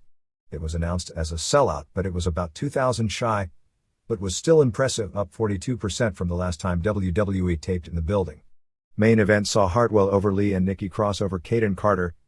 Due to both injuries to Priest and Lynch, planned matches with Jey Uso and Knox respectively were cancelled. Another Jax vs. Baszler match was cancelled, as well as they did a brawl instead. Woods vs. Ivar was the only thing advertised that actually took place. It opened with Jax and Baszler fighting. Rodriguez ran in and went after Jax, who injured her. Rodriguez accidentally called Baszler and Jax took her out. Ripley then ran in and they continued the brawl, focusing on Rodriguez vs. Ripley and Jax vs. Baszler. Security broke it up. Then later it was announced it's Jax vs. Rodriguez next week. Ripley called out everyone else. Priest and Dominic came out. Balor wasn't there and they said he was hurt. Ripley said she has to make the plans and she had left the responsibility of planning to someone, Priest, and they disappointed her. She brought up Priest not being cleared. She noted Trick Williams beat Dominic to win the North American title, which got a big pop. She got mad at Priest for not being there to help Dom. She said that we used to inspire fear, but that Rhodes and Jade don't fear them and are coming after their tag titles. She said they are coming after the tag titles, and they can't even do anything about it. Priest said he's got a title in a briefcase and asked where Dom's title was. She said he had a rematch with Williams. She told Dom, if you can't come home with a title, don't bother coming home. Jay came out and said we all missed you to Ripley. Jay called Ripley the new tribal chief on Monday nights and that she has bigger balls than Reigns ever had. Dom tried to talk and got superheat. Priest wanted to fight Jay and Dominic got in front of him and told Priest that wasn't cleared. Jay superkicked Dom and McDonagh attacked Jay. Dom and McDonagh were beating on Jay. Priest jumped out of the ring so it wouldn't be as obvious he's not even allowed to touch him. Rhodes made the save and Pierce announced a tag title match for Judgment Day. They did a video pushing the debut of Cargill hard. The belief is she'll be on Raw. Like I said, the perfect debut spot is her body slamming Jax. Kaiser and Vince beat Gable and Otis in 10:45 when Kaiser pinned Otis after an enzujiri. Pierce told Knox that he has to postpone her title match with Lynch until next week. Green showed up and talked about how some people aren't championship material. Knox challenged Green to a match later. Reed pinned Alexander in 2:16 with a tsunami. Alexander came out with a tope and a tope con gyro trying to make the most of his limited minutes. McIntyre was with Pierce. He said that he did miss TV last week but he's not doing it this week. McIntyre's character is interesting in the sense he fights heels like Miz, works as a face, but won't help any of the faces. He also makes points that make sense. He said that Pierce needs to tell Miz not to come out during his interview or he'll regret it. He also said about the people complaining that he's not helping them when they are taking a beating that none of those people helped him when the Bloodline was beating him down. Next was a contract signing for Ciampa vs. Gunther for the IC title. Originally it was the pay-per-view, then changed to next week's Raw, but with no main event on the show, it ended up on this week's show. Ciampa said how Gunther was give opportunity after opportunity, but that doesn't happen to people like him. He said that the company serves him roadkill and they expect him to turn it into filet mignon. He showed great fire here. He said he's won the IC title since he was 5 years old. He said next week he fights for the 5-year-old him. Ciampa then issued a challenge to change it form next week to tonight. Gunther agreed. They ended up in a brawl after the signing. Ciampa put Gunther in the Sicilian stretch, but Gunther escaped by rolling out of the ring. Priest was backstage and mad that McDonagh was even there. McDonagh and Ripley noted that Owens doesn't even like Jey Uso, so the goal is to put a wedge between Rhodes and Jey versus Owens and Zayn, since Owens and Zayn should be mad that Rhodes and Jey are getting a tag title shot instead of them. Priest said that McDonagh's idea wasn't bad at all. Woods pinned Ivar in 7:59. Cole talked about the Ivar vs. Kingston match a few weeks ago on television and said it was a 5-star match. That's notable because in the list of terms banned by WWE for announcers for more than a decade, 5-star match was one of them, so I guess Paul Levesque got it changed. Ivar missed a splash off the top and Woods cradled him. Ivar attacked Woods after and Kingston made the save.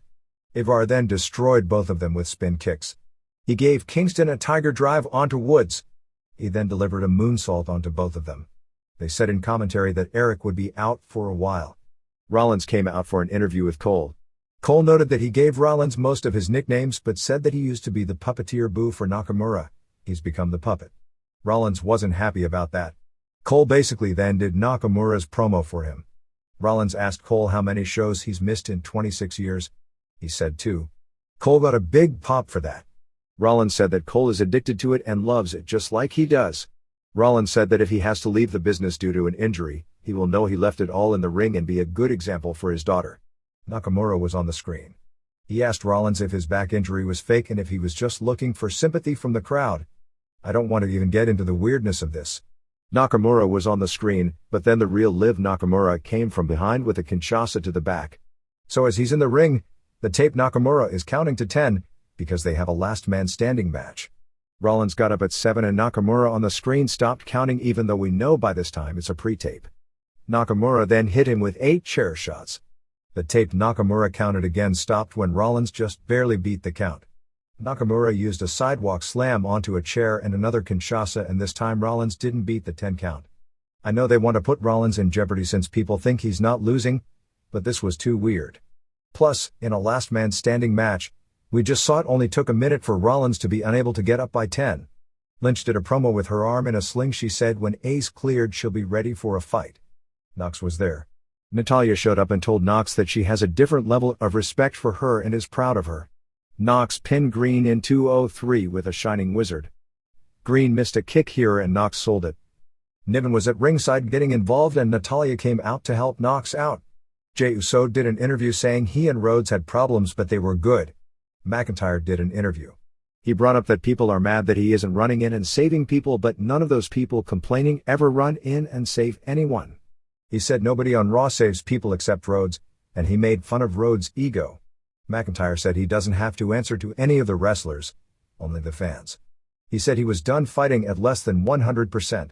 He said all the people mad he's not saving the day never saved the day themselves and were all hypocrites, and said Rhodes was the biggest hypocrite. He said Uso cost Rhodes the title and Rhodes forgiving Uso is a weakness, not a strength. Miz came out and McIntyre got mad at him saying he told Miz not to come out. McIntyre said that he could go backstage and attack Rollins and injure his back and take the title and become a bad guy, but that's not the kind of man he is. He said that I'm here to pick up he wins and then challenge for the title. He challenged Miz, who was in a very expensive suit. Miz said he wasn't dressed for the match. Miz said that right now McIntyre is playing good Drew, but if someone gets beaten down, he'll be bad Drew and called him two-faced. He said Drew picks his side that benefits Drew. McIntyre wanted to fight him and Miz said the bigger man is the one who walks away from the fight and he walked away. This led to McIntyre beating Miz in his dress suit in 3:50. McIntyre went for the Claymore and had the fans count, but then stopped. He pulled out his sword. The ref took the sword and McIntyre slammed Miz into an exposed turnbuckle and used a double-arm DDT for the pin. McIntyre then mocked Jey Uso, saying that he was sorry for his actions in the match, saying once you say you're sorry all is forgiven like Jey Uso. McIntyre then slapped hands with all the fans like a babyface when leaving. Trick Williams was doing a promo. Dom McDonagh and Ripley came out and Dom said he wasn't coming alone and would be winning the title. So they told Williams to his face, and he turned down help from Hayes. Luckily he has so much charisma that he can survive being a stupid babyface falling for the trap. Rhodes did a promo. He said that Judgment Day backed themselves into a fight. He said he heard they were going to SmackDown on Friday so he and Uso are going as well.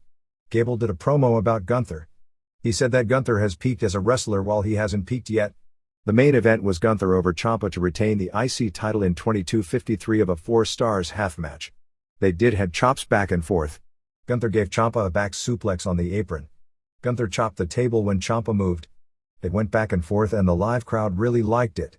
Ciampa got the Sicilian stretch and Gunther made the ropes. Gunther kept throwing chops with a bad hand but did sell it. Gunther was bleeding from the nose. Gunther won clean with 2 power bombs and then choked Ciampa out. The ref stopped it when Ciampa passed out. After the match, Vinci and Kaiser continued to beat Ciampa down until Gargano made the save. Gargano superkicked Vinci and Kaiser and they put he and Ciampa back together as DIY. After the show was over, Rhodes hit Gunther with a cutter. Gargano took off Rhodes' suit jacket and said he wanted to give it to someone in the audience. He gave it to the son of Marcus Jacobson. Jacobson is a local promoter who used Rhodes regularly when he left WWE, including at a Cow Palace main event against Joey Ryan that drew close to 3,000 fans, a giant indie number. When Rhodes was no longer able to work for him after signing his Ring of Honor deal on the final show, Rhodes, as a sign of appreciation, gave Jacobson all of his picture money from the night, which is something you never hear of wrestlers doing. Jacobson was in the front row with his son. They did not know this was going to happen. Notes from the October 3rd NXT TV show. The show opened with Lynch out. She said she wasn't medically cleared to compete but said that Stratton wasn't either because they went to war. She said that after her match with Knox on October 9th, she will defend the title on NXT on October 24th. Lyra Valkyria came out. She said in 2014 she was little girl and watched NXT for the first time. She said it was the NXT debut of Lynch and when she was a woman from Ireland in the ring, she decided she wanted to be a wrestler and Lynch was her role model. She talked about what Lynch has done for Irish wrestling, noting she saw Lynch wrestle once at Dublin National Stadium before 2,000 fans and that she was in the first women's main event at WrestleMania.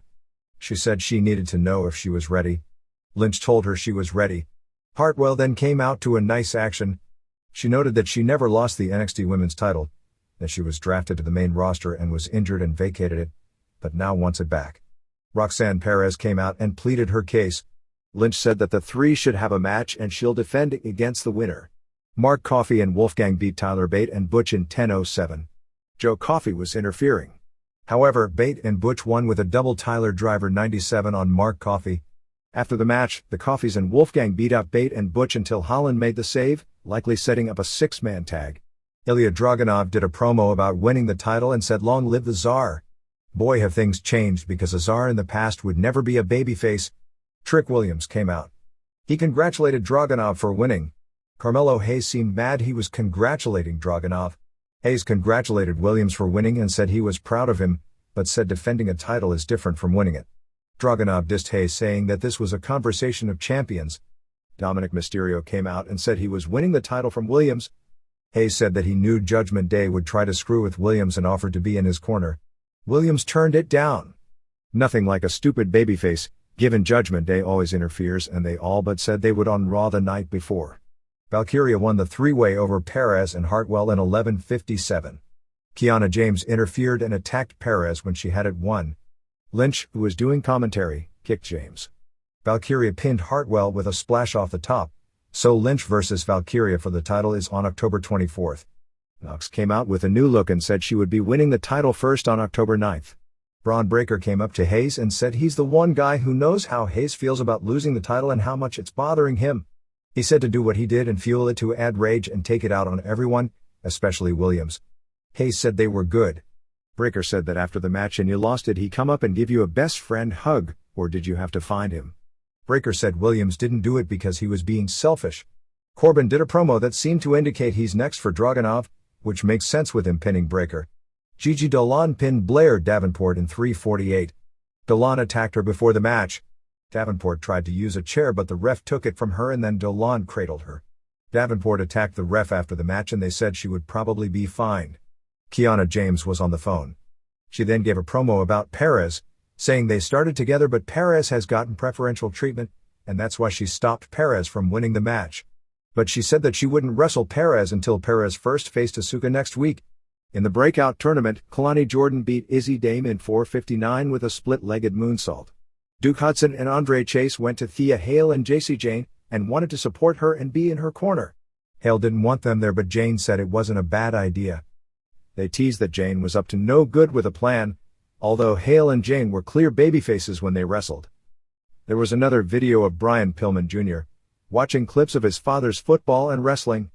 Hale and Jane beat Lola Vice and Elektra Lopez in 4:09 when Hale beat Lopez with a Kimura. Hayes did an interview about his match with Breakker next week and said he was called by Cena. He said Cena was a 16-time champion, meaning that over and over he lost and got back up, and Cena gave him good advice. He said Cena would be in his corner next week. Dominic regained the North American title over Williams in 10:19. Really not much to this match. It was all about the interference. Balor and Priest came out. Ripley was there as well. They threw in the belt while the ref was distracted and Dominic DDT'd Williams, but Williams kicked out. Williams hit his running knee finisher and JD McDonagh interfered. Priest threw in the briefcase but the ref stopped that, and Balor then hit Williams with a belt shot and Dominic hit the frog splash to the back for the pin. The show ended with a Heyman promo saying that he would be in Breakker's corner on orders from Reigns next week. There were 2 weekend house shows. The September 30th show at the Chase Center in San Francisco drew 6,610 fans, which was the best crowd WWE has ever done in that building and second biggest wrestling crowd behind AEW Revolution. October 1st in State Line, Nevada, did 3,822. San Francisco opened with New Day over Kaiser and Vinci when Woods pinned Kaiser. Gunther pinned Gable to keep the IC title with a dropkick and powerbomb after Gable missed a moonsault. Jax pinned Stark with the Annihilator. Stark got Jax off her feet but then collapsed. Rhodes pinned Priest in a street fight. Nobody else from Judgment Day was there as Balor had the weekend off. Ripley was in Australia and Dominic was in Bakersfield for the NXT show. McDonagh interfered since it was a street fight and they double-teamed him for several minutes. They were about to do a concerto-like move on Rhodes when Jey Uso made the save. Uso brought a table into the ring and speared McDonagh through the tape while Rhodes pinned Priest after Crossroads. Rhodes and Uso did a promo together after with Rhodes asking fans to donate to Connor's cure. Reed pinned Otis with the Tsunami. Sky retained the WWE Women's title over Flair. Both missed moonsaults and Flair got a good near fall after a spear. Flair went for the figure 4 and Sky cradled her doing the Terry Funk Jack Briscoe title change finish. Rollins retained the world title over Miz when Miz came off the top rope into a superkick and Rollins won with the curb stomp. Ref Charles Robinson was knocked out. Jessica Carr ran out to officiate the rest of the match. State Line, Nevada was mostly the same show. The changes were that New Day and Gable beat Imperium when Woods pinned Kaiser and that night Theory and Jey Uso were on the show. Knight pinned Theory clean. Theory complained and said that he wasn't leaving the ring, and that he didn't lose fair. This led to Uso coming out and he gave Theory 2 super kicks and a spear and got the pin in about 15 seconds. With Priest injured, the street fight was Rhodes over McDonagh after a power